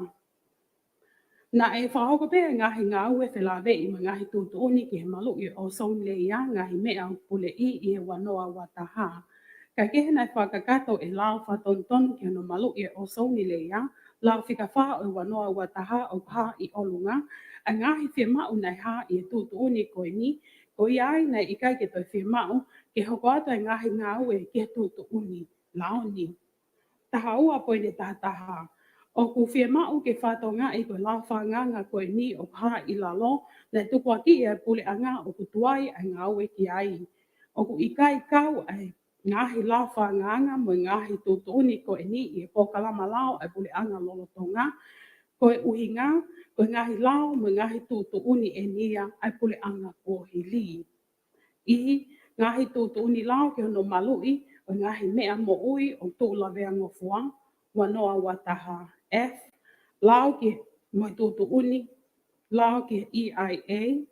G, ngahi tutu uni, whakanganga ki he mea toko ni. Tukua ki i o tuai ai toi wakai i review ai ngahi lau mo ngahi tutu uni. Taha ua poine taha ua, o ku tukua ki o ku tuai ai ngā aue ai pole anga ki hono wakai i. Ai lau ki he whewhalau aki wapuna sivile wanoa taha wha, mo ngahi tutu uni o whamalu i he STCW mo ISM Gold. Taha ua poine taha tolu. O ku whia mau ke whatonga i koe ngahi lau mo ngahi tutu uni ko toa pe ko tali ke whahoko mo ngā ue ko tau whanua o whia mau. Mau pe ia ke toi wakai i me he taimi ke he taimi. He oku whelili waki a ngahi tu unga whamaman lahi mo e whakalakalaka o ngahi teknolosia kehe ke tuli fua ki ai ai tuu e tau ngahi lao mo ngahi tutu uni. Taha ua poini taha wha, ka oku mahu inga pe ke uwaki whahoko mo ngawe aki a lao mo ngahi tutu uni i he ngahi tau pe a lava leva ke tau wakai e ngahi konga u whimau ke toi whalele i, ka oku mahu inga ke whahoko, ha wakai whakaluku fua ki e ngahi whalele e whotuu ke whahoko. Taha ua poine taha nima, kai kehe koe ngahi whatongia wakai i review, koe whatongia pe ia oku whimau ke whahoko i wahataimi o kloloa, ke mahino oku kakato lele ia ngahi ngau e koe ia. Koe taimi koe ia oku whahokai e wakai i pe sivi i halao, pe ngahi tutuuni o ku whimau ke whapapau i o ku ikai pe paki a ngahi lao mo ngahi tutuuni ko e ni mo ko nistutoni o tonga mo ngahi te whito i lao kehe. O ku whimau foki ke whakakato ai wakai i mo sivi i o whatatau ke tuunga whapaanga mo iwi whangaue ai pule anga. Whaunga ngaue whaunau ai pule anga, taha ua poine taha ono. O ku tuku atu ai whaunga ngā ue whaulao ai pule anga tonga i he tohi ngā ue kabineti o ene awhio, wahe taha, poine noa taha, mo tohi whahinohino ke whaulao wa noa taha i wā.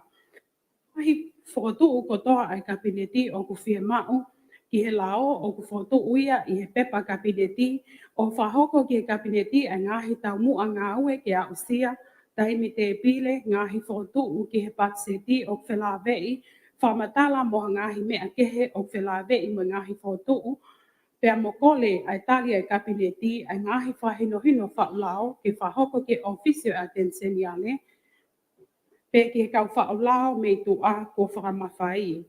Taha ua ne taha whitu. I he hili hano teu i e tatau o e lao koe whatongia e ofisio a tenseniale ke toi wakai i mo sivi i e tatau o e lao ke whapapau i o ku whatatau ke konistu tone mo ngahi lao o tonga, pe pehe foki ki he ngahi ngau e whawhaulao a tonga. Taha ua poine taha walu. O ku whakakato e ofisio a tenseniale ai uluaki wakai ki tatau o e lao, pea o ku toi wakai ki ai mo komiti sii ki he whaulao. O kusea i he komiti i ke whaulao ai a te miseniale mo ofisa pule ngaue o potu ngaue o kunau fotu ai lao ko ia. Pea o ku whakawhei mo e nau kau ngaue wha teknikale ke kau ke talatala noa mo bakai ke tatau o lao. Ko e whainga maali e ko e ni ki a te miseniale pea mo e potu ngaue whelawei. Ke whamaala ala e ngahi paupalema mo toi mahino i lele yange ai tatau o lao ki moa. Pea toki whahoko ki he komiti lao ai pule a ngā. Taha ua poine taha hiwa. I he hili ai lava ai wakai ai komiti i ki he whao lao. O whahuat lewa e tatau e lao ki he komiti lao ai pule a ngā. Aia o kusea ia eke minista ki he whamau a ngā. O toi wakai whoki ai komiti lao ai pule a ngā ki he tatau o lao. Pea ka pau o kutali ai tatau. O toi whahu lewa ai ki he kabineti ke tali ke whahu ki he whale a lea. Taha ua poine wanoa, ka oku mahu inga ke whato ngai ko pau, ke liliu ai tatau o e lao ki he lea whato ngā. Oku whahoko ai uruaki liliu lea e kau whaton lea i ofisio a tenisenia le. O toi wakai whoki ki ai mo komiti i ki he liliu lea, aia o toi sea pe ai a tenisenia le. Taha ua poine ua taha, oku kau ki he komiti i ki he liliu lea, ai kau whaton lea ai ofisio a teniseniale mo ofisa pule ngaue, o potu ngaue whelawei mo kau ngaue wha teknikale whelawei o potu ngaue. Ko he ngaue mahu inga eni o malawa ke whengau eke ai kau whaton lea mo kau ngaue wha teknikale ke whahoko ai liliu lea totonu mo tau ke ngahi lea wha teknikale. Taha ua poe e ua, i he hiri ai lava ai liliu lea, ai tatau o e lao pe tali he kabineti ke whahu ai tatau o e lao ke whale a lea. E whahu lewa e ofisio a teniseniale i e whatongia ko e sekeli tali ai tatau o e lao ki whale a lea ke hoko atu a ngā we. Pe pota noa aki mo e kakai, taha ua poine ua fumatolu, o ku fie mau e tohi ngā ue ki whaulao wa noa tahiwa ai ngahi potu ngā ue whelawei, ke whahoko ai ngahi whepota noa aki, mo kau me mipa whelawei o ka fie mau whekau aki mo tatau o lao pia mo tokoni atu ai ofisi o a teniseniale. Taha ua poine ua wha ka neongo ia, o ku ikai ke whangata e ngahi whetanoa aki ko e ni ai whale a lea me he whahoko ha nau whetanoa aki a nau tolu i he tuunga ko e sino whaulao ai pule a ngā. Po kalama lao me ngahi tau mua mahu inga ai pule a ngā. Taha ua poine ua lima, o ki aia po kalama lao ai pule a ngā o ku tauhi i he ofisio a teniseniale. O ku whahoko whawike ai liliu, ai ngahi liliu ki ai e sekretari ki he komiti lao. Taha ua poine ua ono, ko he tau mua mahu inga uluaki i he pokalama lao ai ngahi tatau o lao o whelawe i mo tutuuni whalelei whekau aki JPRN e ngahi tatau o lao o whelawe i mo patseti. Taha ua poine ua fitu, e whailonga i e kabineti hatoi ngahi tau mua mahu inga pe whakahoko e ofisio a teniseniale, ai ngā ue ke po kalama lao o whatatau ke tatau o lao o ku mahu inga pia mau ke whakahu. Ngahi tutuuni, taha ua poine ua walu. Koe whakua ngahi tutuuni ke te fto i lao o kuiai o ihe mawhaia ai minista o kune tokanga i kina e te fto i lao ko ia. Koe whaunga koe o ku whaua ke ngahi tutuuni o whau peia i whaunga tatau mo e whaunga whau lao. Koe whai ke he pe o ku ngata pe a e talia e ngahi tutuni i e kabineti pe a kasete i a ngahi tutuni ko ia. Pe a kamata ngawe aki lewa i tutuni ko ia. Taha ua poene ua fumahiwa. O ku fie mau ke whatonga i ange, koe ngahi tutuni ko toa pe, o ku pau ke tuku atuia ke whale a lea i e tau kotoa, ko toa pe hili a tau na Italia i e ngahi tutuni ko ia, o hange ko e ni. O ka pau e tali ha ngahi tutuuni i e tauni, ua noa ua tolu, e toki whakahu atu ki he whale a lea, i he tau ua noa ua whaa, o whatatau ki he lao ai pule a ngā. Ngahi lao whaanganga ai pule a ngā o whahu atu ki whale a lea. Taha ua poine tolu noa, o ku whahu atu e ngahi lao whaanganga ai pule a ngā ki whale a lea, i he hili ai lava ai ngā ue o whamatala i olunga. I he hili ai mau e ngai lao whaanganga e whale alea, o hoko e ngā ue e whale alea ki hono whahu e ngai la whanganga. E whainga maali e pēa e pule anga, i hatoe fie mau o whamahino whekau aki me ngahi la whanganga. Taha ua poine tō taha, e whakahoko pē e whale alea ai wakai ki ngahi la whanganga, i honau taimi o whatatau ki ngahi tūtuuni ki e whahoko ngā ue ai whale alea o tō ngā. Whamo o ni, taha whaloma ngahi lao mo tūtuuni ko ka sete i. Ua whaloma tohi ngā ue ai kabineti o ene awhio, vai taha poine hongo fulu. Tolu whaloma tohi whahinohino ke whaulao wanoa taha iwa, whaunga whaulao mo whaunga ngā ue whaulao whalu kufua. Matuunga taha tolu. Fulahi a hono lao ngai e whaipatongia a ngai pot ngāwe a pure anga. Pea ku ikai ke ngāwe a pure anga ke a whaunga ngāwe ke frasi isi iai ai launga ai kakai. Koe whaipatongia a pure anga o kuiai hono ngahi a konaki. Ka wai ai matamo ui, responsiveness. E whaipatongia ma ai kakai. Whakahoko ke lelei taha mo e wawe taha ai ngahi patongia ko ia. Pea ke whai a patongia o whakatatau ke lao mo i tūtu uni. E ngai whanua lahi o whai e pule anga ai whotu utu ke tala mahino ki he kakai ai whaunga ngāwe. Whaunga ke solo wa aki a palpalema. Whaunga ke mauai ai tari whawhia maarie pia mo palo mesi ai ngahi pot ngāwe. Te nau whai prakalelei ai ngāwe ki he lelei taha. Ke whia maarie ai kakai. O pāmai me he ngahi ripote ai ompat meni. Koe ngahi uhinga o whai ai a launga ai kakai o kawai ai tuai ai ngāwe ki ai. Ikai na tari mahino, whiriwhiri mānako, mau i ai lao, ikai mui ki whaunga totonu, ikai whawhia maari ai whaipatongia, tai tokanga pia moe ngahi uhinga whikau aki, moe whaipatongia kohi ai pure anga. I he tau whapaanga wanoa wataha, na lao ngā e tua teau taha ni mai ai ngahi pot ngāwe ai pure anga, pia tua teau māwalu he wafi wataha, ki wafi wowa, lipot whakatau ai ompat meni, wafi wataha, ki wafi wowa, pes hiva, me wafi wowa, ki wafi watolu, pes hongofulu. O iai ai tui, o tu tatau pe, te toi hiki ki olunga ai fika. Neongo o te eki ki o mai ai lipot ai ompat meni, ki wafi wowa, wafi watolu. Na e o atu ai tohi whehu i ki ompat meni, ki o mai ai whamatala whamui taha, ki he lahi o ngahi launga ke whaipatongia a ngahi pot ngawe a pure anga. Ka mahino me he ompat meni e tok o mai pe a whamatala i he ripot whakatau. Toi whehu i ke ompat meni a tahiwa o me wafi watolo. O kuikai ke haa mai me whamatala a ngahi pot ngawe a pure anga i ngahi ripot whakatau tau te whito ke pot ngawe o kulahi taha hono launga i. O kuiai ha whakotu utu ke whakasi isi pe ua toi hoko halaunga. O kumoleheni a totonu ai kakai ke whaipatongia lelei, pia ikai aonga ai mole, e tukhau ai kakai i hono totongi a sevesi o ikai whakahoko lelei. Ikai ngatai, ka autoi mole mo whamau totonu me kakai o iai e nau totonu ki ha mea o anau tolu, ka o mole ia i ikai ke whakahoko whakalelei ai whaipatongia.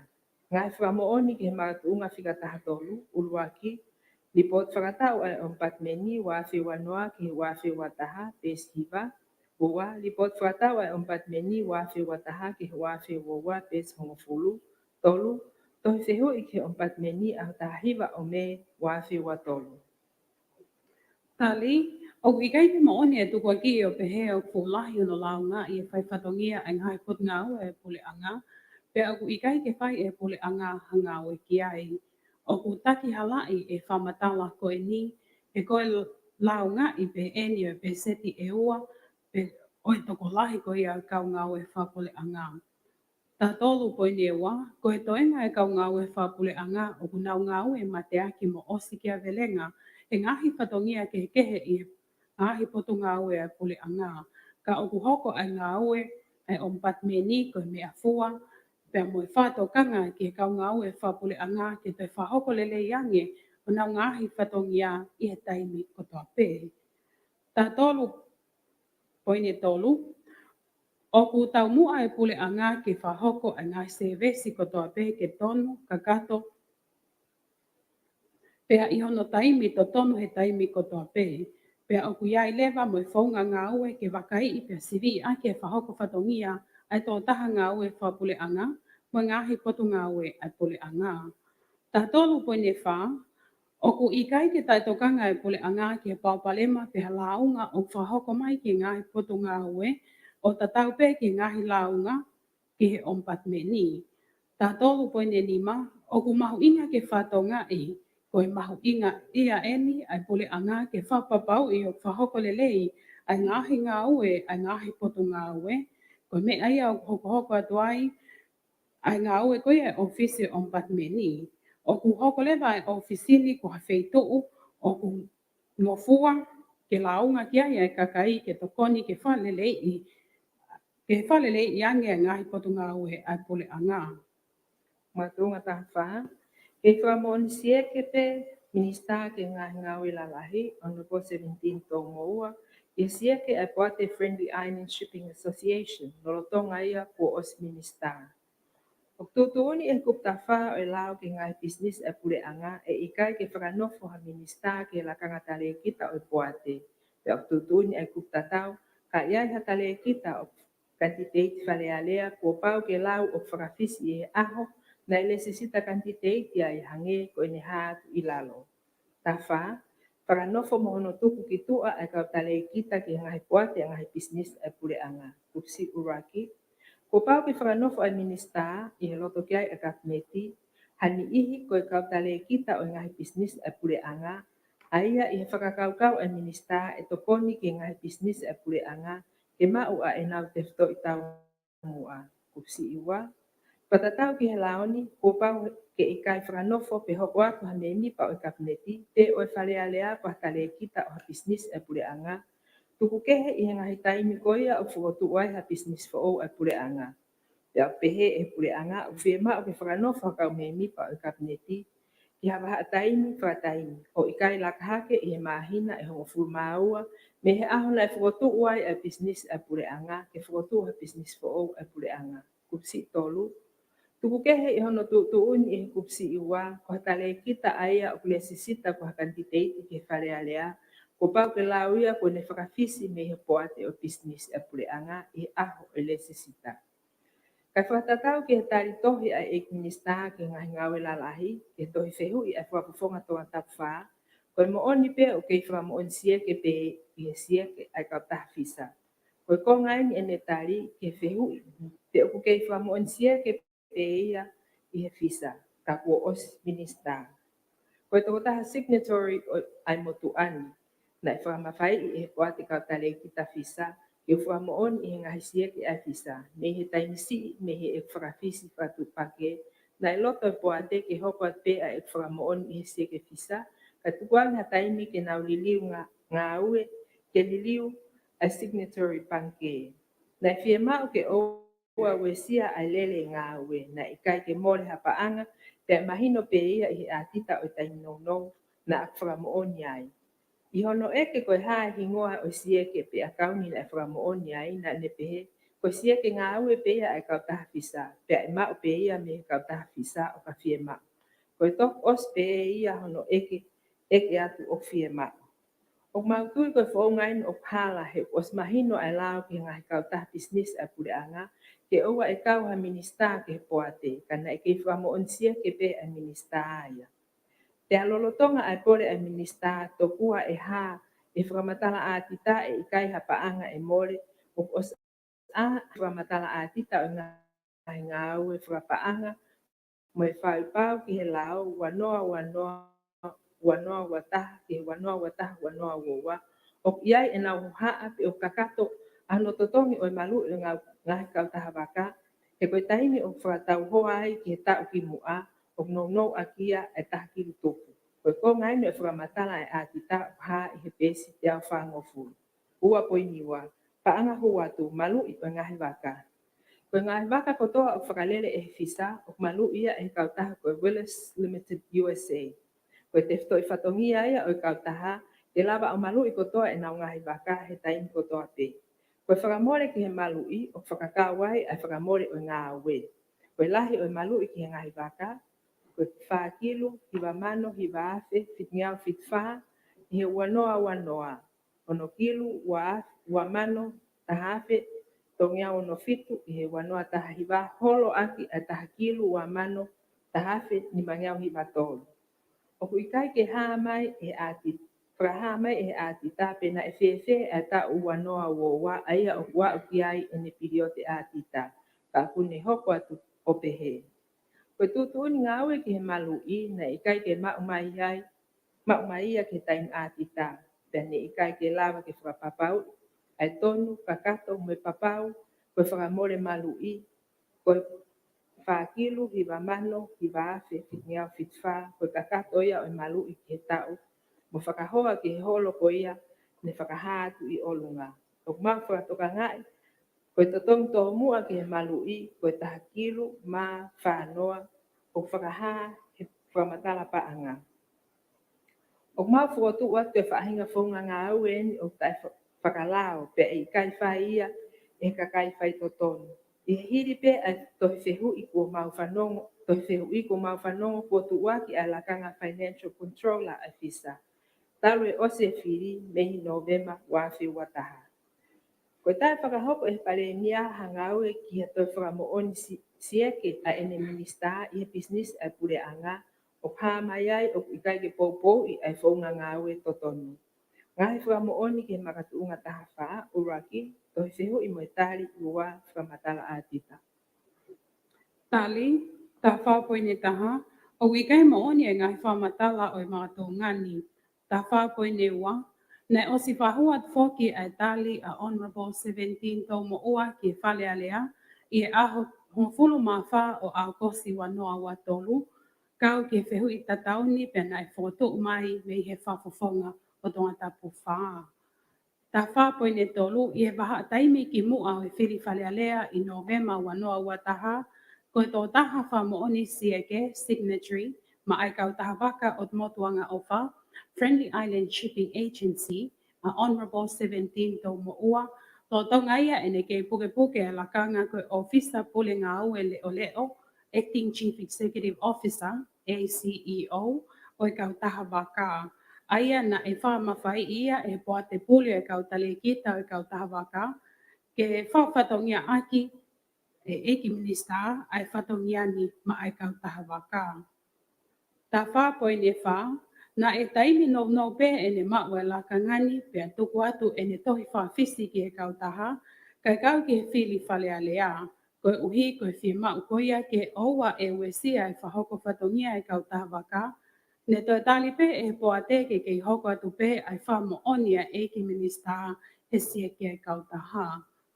Ta whapoine ni ma, ne ka wato e ngahi whalamole koe ni,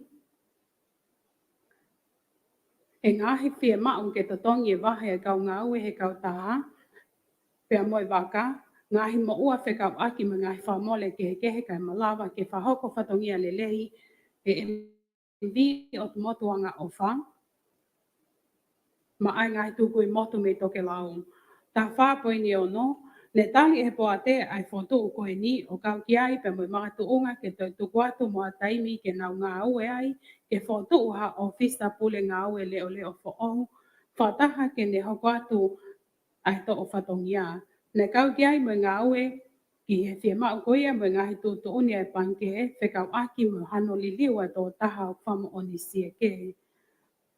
Ta whapoine whitu, o kuwanga maheni pe i he taimi o kuliliu whatu pake ai ha tō taha whamo oni sieke, pena i tali pe e he panke eke ke i hoko atu pe a Honourable 17 tau mo ua, ai whatongia ko ia. Na ikai ko taimi lo loa eni, ka nai osi pe ia ki mua te ke hoko e tō tahani ko minister. Na ikai mole hapa anga pe e mahino pe ia i he lipoti e a tita o e taimi no na e whamo oni ai.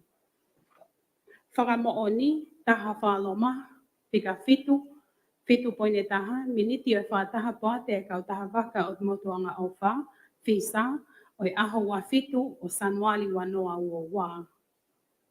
Mātuunga taha ni mā, ko ikai ke talango fua e minister ke ngai ngawe lalahi ke tutuuni a whare alea, ke whengawe aki pia moe ngu whafufonga o kakai, moe whafufonga o ho eik no pele, i hono wakai i ai mooni o tohitangi me ka ngahi kau taha ne alea pau ki ngawe langa, o ngahi whare fo o ma e kakai ne uesia e te au kula. Nai tari e whare alea e whakataha whika wanima o wawhi uowa o aho wahiwa o Novema wawhi uowa ai whakotu ke ave e tohitangi whika walu wawhi uowa o aho taha fitu o Novema wawhi uowa ke pure anga te whingawe aki me kau me mipa he whare alea. Nai tari whoke kau atu e eikno pere tu wakano ko whafofonga ia e ho eikno pere te pehe whoke whafofonga e kakai o tonga tapuraki anu ko te rita whatapehi puloka. Te moe whafofonga o i kakai o tonga tapnima e sake balueke. Ko eik minista o ngahi ngau i lalahi anu ko 17 tonga ua ke ni whafofonga e atafaak e pure anga. Nai whai a te mahino ake a eik minista o kot ngawe te moe o whafofonga o kakai ke tuku ke kau ngawe whakateknikare ke nau wakai a mea whakateknikare o tohitangi. O kawai ai tak ngawe e PNU o pot ngawe ngahi ngawe lalahi. Te moe whafofonga e ua. Me he kau whafofonga e ua me kau tohitangi. O nau mau tau kei te whakamahu ingai o koloa langa. The Certified Quantitative Surveyors. Ke nau wakai i mo whakawhihoan laki reconcile. Ai ngahi mea o kawai ai a mape ne whai aki ai langa, P, lahi o koloa, pe POQ, ne top ne ha i he tohitangi, ke whawhihoanaki mo lahi o koloa pe POQ, ai PMU, ai pot ngawe ngawe lalahi, pe wakai i mo si, whakamole ne whakahoko ke whare funga waka ko osi. Mo kakato hono langa, te pehe ke whare papa mo whare piriki, i kai ke funga waka ko osi hono langa. Koe tau mua ke whakapapau i alahi totonu actual cost ki whakamore ki hono langa o ngahi whare ko eni e tolu o whai ki ai e tohitangi. Koe mea pango, ne kai ke ngāwe mai awa ngāwe ke ngāwe langa PMU o pot ngāwe ngahi ngāwe lalahi ke o mai te share e nau mahu inga ki koloa mo e toenga o whakamore ki he kau ngāwe. Tupu, profit margin ki ngāwe, te pehe ke tuku hau aia koe ngai whakamatala ko e ni o kutonu ke maupe i he nau whakamahu inga i he nau POQ. Nei whakaha i he tak ngawe ai PMU o ku ikai te nau o mai e nau tolu e nau POQ pea o ku kehe pe e nau whikaia a ki nau tolu. O mahino hen koe tutuuni pe ia e minista ke owa e ngawe mai e PMU ke mea ne whai a te mahino aki ke whai ki ai a ngawe a ki komiti whakateknikare. Kane os whakahoko pe foki ai whakataha he kamata anga mo i ki kulupu ngawe whakateknikare me ongo tawhaaki pia mahino ai. A, koe mape ne kamata aki atu waki ki he langa na iai a ngahi liliu ai pia mo i kehe me he mape na whai aki a langa. P, pia koe liliu e mape tene toi uesia e mahu inga ki he whare ke langa. Koe ngahi koe whakataha whakaosi i ahoua o maasi wafi wa tolu ai ongo whafufonga pia mo eik minista i hono ofisi. O mahino ai a ikai ke toi whai e ngā ue ne whelotoi ko toa ki ai i he kamataanga ke tuku ke kulupu ngā ue a kau ngā ue whakateknikare ke nau wakai a ngahi whika ki he koloa pe POQ. Mo mahu inga totonu e whare ko oslanga pia e whakahupe e he eik minista aia e ne ripoti ki whare alea whilawe i mo tohitangi. Pea whai pe e pot ngawe ngawe lalahi, whakafou i he ne PMU ia, a ene whakotuutu ma kehe ki hoko atu a ngawe. Nei whai ai kole a un whafofonga ke toi whakataha e kulupu whakateknikale i he aho hoko, aho tolu o maasi wafi wa tolu, ke mau mai ai ola o ngahi ngawe na nau whakahoko i he ngahi whakataha ko osi. Nei whakahoko ai whakataha ko ini ai kulupu whakateknikale, pea ukha i he miniti i he aho tolu o maasi wafi wa tolu o whakataha ai mea ko ini. Urak loma, i kai ke lava ki whakawhihoanaki ke kakato ai lahi o koloa quantity tupuanga, pia mehe whakamahino, pia mehe whafufonga mehe PMU. Loma ua, o te eke tuk mai me PMU a e nau ngāu whakawhika ne mau mai me iai e nau ngāhi patseti, o makatu ungai ai mahu inga ki alea pau ki ngāhi langa whale. Loma tolu, ko mahino ko tuku atu e toko taha ngāu whakateknikare o tohitangi a e nau whakamatala whakaikiki ki he koloa pe POQ, mo ngahi ngāu whakawhika ne makatuunga me iai a patseti a tohitangi o awe ki he PNU. Koe miniti eni o whakataha o kulupu whakateknikare o kuat whakataha mo report ko eni. Na ikai ke whakamooni a taki ngāwe PNU i he miniti o whakataha Kana os fai ki ai e fetu utaki a sekretari ke whakamooni ka ikai pe ke toi fetu utaki mai. Te aktari ai pe ai miniti ko mooni ia ai me ane ale a i whakataha ne whakahoko ko ni. I hao whakatuku na mahino ai ngahi mea ko ni. Lo mauraki, na ikai pe ke fie ngau whakataha e ministaia mo ene wa ngau pe PMU ke langa o ngahi whale no fuanga fo o ke kau e sia e pe au kula te mo yongo whakafofonga o kakai mo e whakafofonga o hoi no pele ke solova e tohitani na e fie mau e whale alea ke nau ngau e ki ai pe ke whakahoko ai ola ko ia ke whale alea ke nau whai tutuun ki ai. Lo maua, o mahino me he te pile uraki i lalo e lahi ange e whakamole ai whakamole he mahu inga ne whai ake ai rea pau ki he langa ai ngahi whare koe ni. Te au iai, a maratunga lelei mo mooni e tohitangi ke whakalelei e pule anga. Te pile uraki, mahu inga ki he whare whungawaka mo e whare papa i kai whungawaka ai PMU tohitangi te mo e wakai tau ataina. Whare whungawaka, PMU, area pau ngawe, pangahiwa mano. Whare papa i kai whungawaka, pangai valumano ni maafi. Tohitangi, tahakilu valumano no afe tongiau, pale papa ikai whungawaka, tahakilu ni mamano wafe. Makai tau ataina, tahakilu ni mamano faafe whangiau wanoa, pale papa ikai whungawaka, tahakilu tolmano hiwafe fitngiau. Tahakilu tolmano ma hiwangiau fitu hiwa. Loma tolu.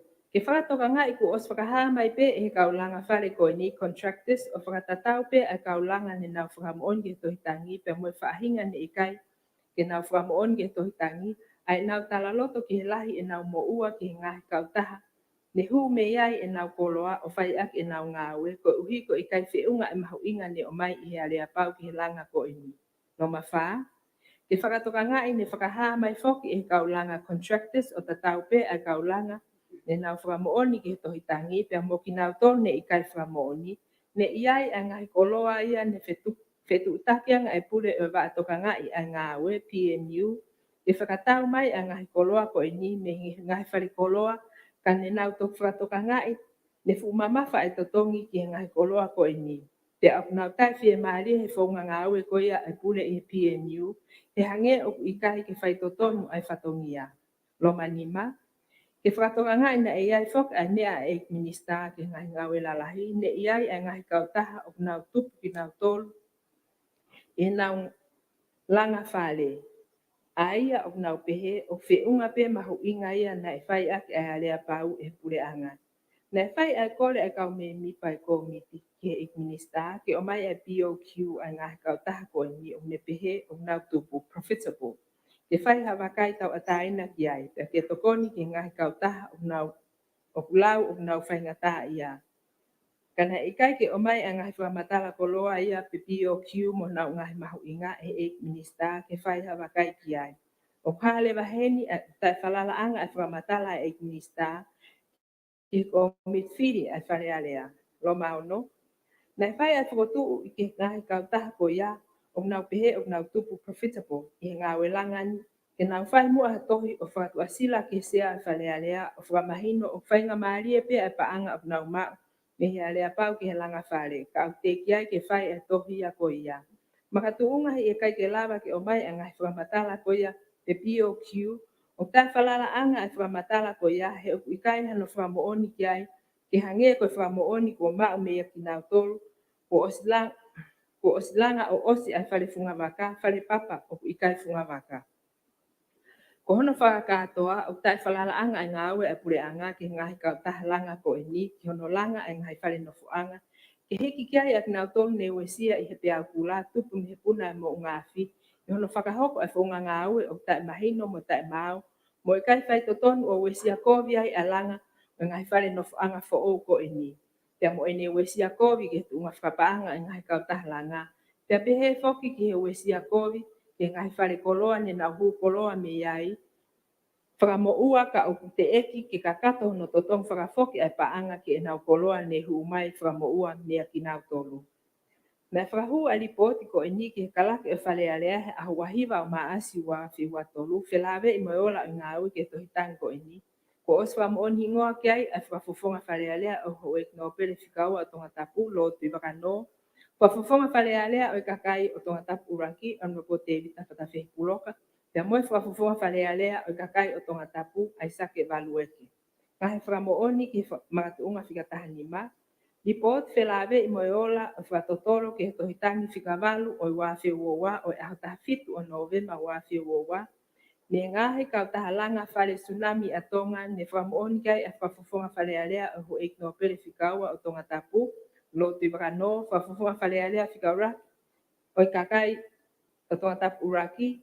Ono po te vita whatawhi puloka mo whafufonga whalealea o i kakai o tonga tapu nima. Ono po aisake eke. Tali, tani ma poine taha. O kui kai mo oni ngā hi whamatama kau ki e mātu ungani. He nai ngā ue whataha ai minista mo o whakufonga kakai mo no pele ke wakai i a tohitangi. Tani ma poine ua. Na e talangofua pe ai eiki minista ia ki he tūt uni ai whalealea. Te ana ane whakakato pe hono whatongia ki hono whahuatu ki e komiti whalealea ai lipoti. Ki he ngā ue na e whawhatongia aki ia, pe mo e poto ngā ue ki ngahi ngā ue lalahi. Ko e lipoti eni whekau aki mo e tohitangi, whikawalu, wanoa ua, aia na e whahuatu i Februari wanoa ua tolu. Tāni ma poine tolu, heri hono whahu mai koia ai tohitangi na e whahoko lewa ai ngahi whataha ai eiki minista o poto ngā ue, pe mo ngahi kau taha na nau whamo oni ki e tohitangi. Na te whahoko whoki mo ngahi whataha makehe pe mo kau whale i engineer, quantity surveyor, ma ai ngahi kau taha ne nau whamo oni ki e tohitangi. Na kau atu ai pe whoki mo whataha pe mo ongo me mipa whalealea me he wahenga whili tonga tapu unuaki pe mo tonga tapu nima. Taha nima poine wha. Ko e whai ki ai tali ai eiki minista, whekau aki mo ngahi launga o tohitangi. Ei, na ikai mo oni e ngahi launga whekau aki mo pe seti e hiva, he kua osi whakau. He kua osi whakau ia ai pe seti ko e ni, he ngahi alea pau langa ni wha mo oni ko toa ai kau tahalanga. Pihi, na ikai mo oni ai mate o he whale na ngawe aki, ke whahu aki e kau whamo oni he tohitangi, aia nai o stufa tupe e tatau to tonu o i mape ki he nau kau whale i ensinia. Nei ha mai me he ola koia e ngahi whataha ko no toki mauia e kau whale i ensinia e tatau o i mape tonu, totonu, hono tukwatu me he potu ngā ue o whatatau ki halea pau ne nau whamo oni ko toa ki ai mo ngahi kau tahalanga. Si, ne i kai tonu ai tohi whamo oni ki he lahi o koloa, Bill of Quantity, BOQ, na i ngawe aki e kau whamo oni he tohitangi, ke whahu aki e nau launga, pe nai tali kotoa pe eni e nau kau whale i ensinia. Na toi o atu ai whainga maalie ki e nau kau whale i ensinia, ke toi whika fo o mai e BOQ o whatatau ki he mape totonu. Ti, i he taimi tatau na e toi whoki ai kulupu ngā ue Project Management Unit, PMU, ki ngahi whale totonu na osika kato hono langa, o toi fua whakapapau i mai ai ngahi nau langa ki he whale. Ko ngā weni ke whapapau i pe o kutonu ai mape langa i hono whawhewana ki mo BOQ, o mahino me iai o kutonu, pia koe kakato ia o e whale whatatau ki BOQ na e mau hele koti ai potu ngā ue.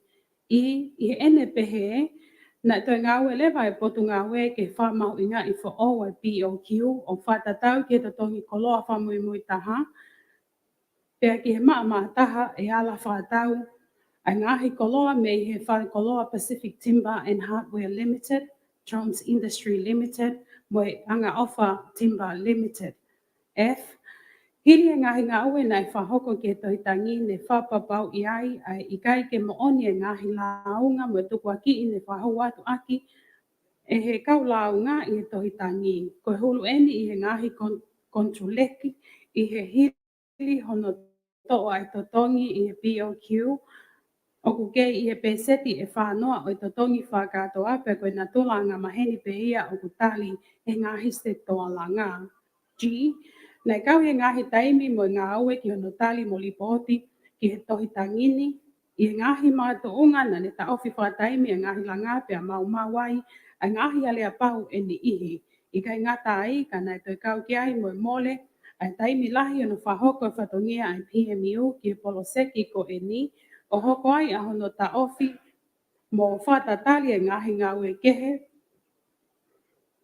A ngahi ngau e kehe pene to tonu ke whakakato whatatau ke palani ngau e.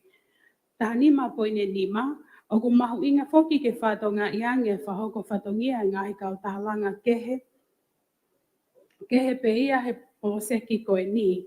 Na to lahi foki e ngahi kau tahalanga na nau lava lelei pe o whahoko e langa o kakato i e taimi a lea pau. Na nau te whakakato pe foki mo ngā ue o whiunga pepe mo paanga na o si whaha mo whamo oni ki ai he a lea pau.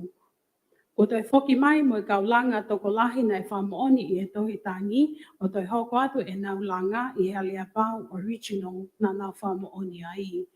Tahani ma poine ono o ku whamalo ai pule anga ki hono o hake ngai me ani ke whahoko hano toi wakai i e ngā ue ke polosekini pea o ku amanaki pe o ku whakawhie maalie ai ngā ue na whahoko ki ai.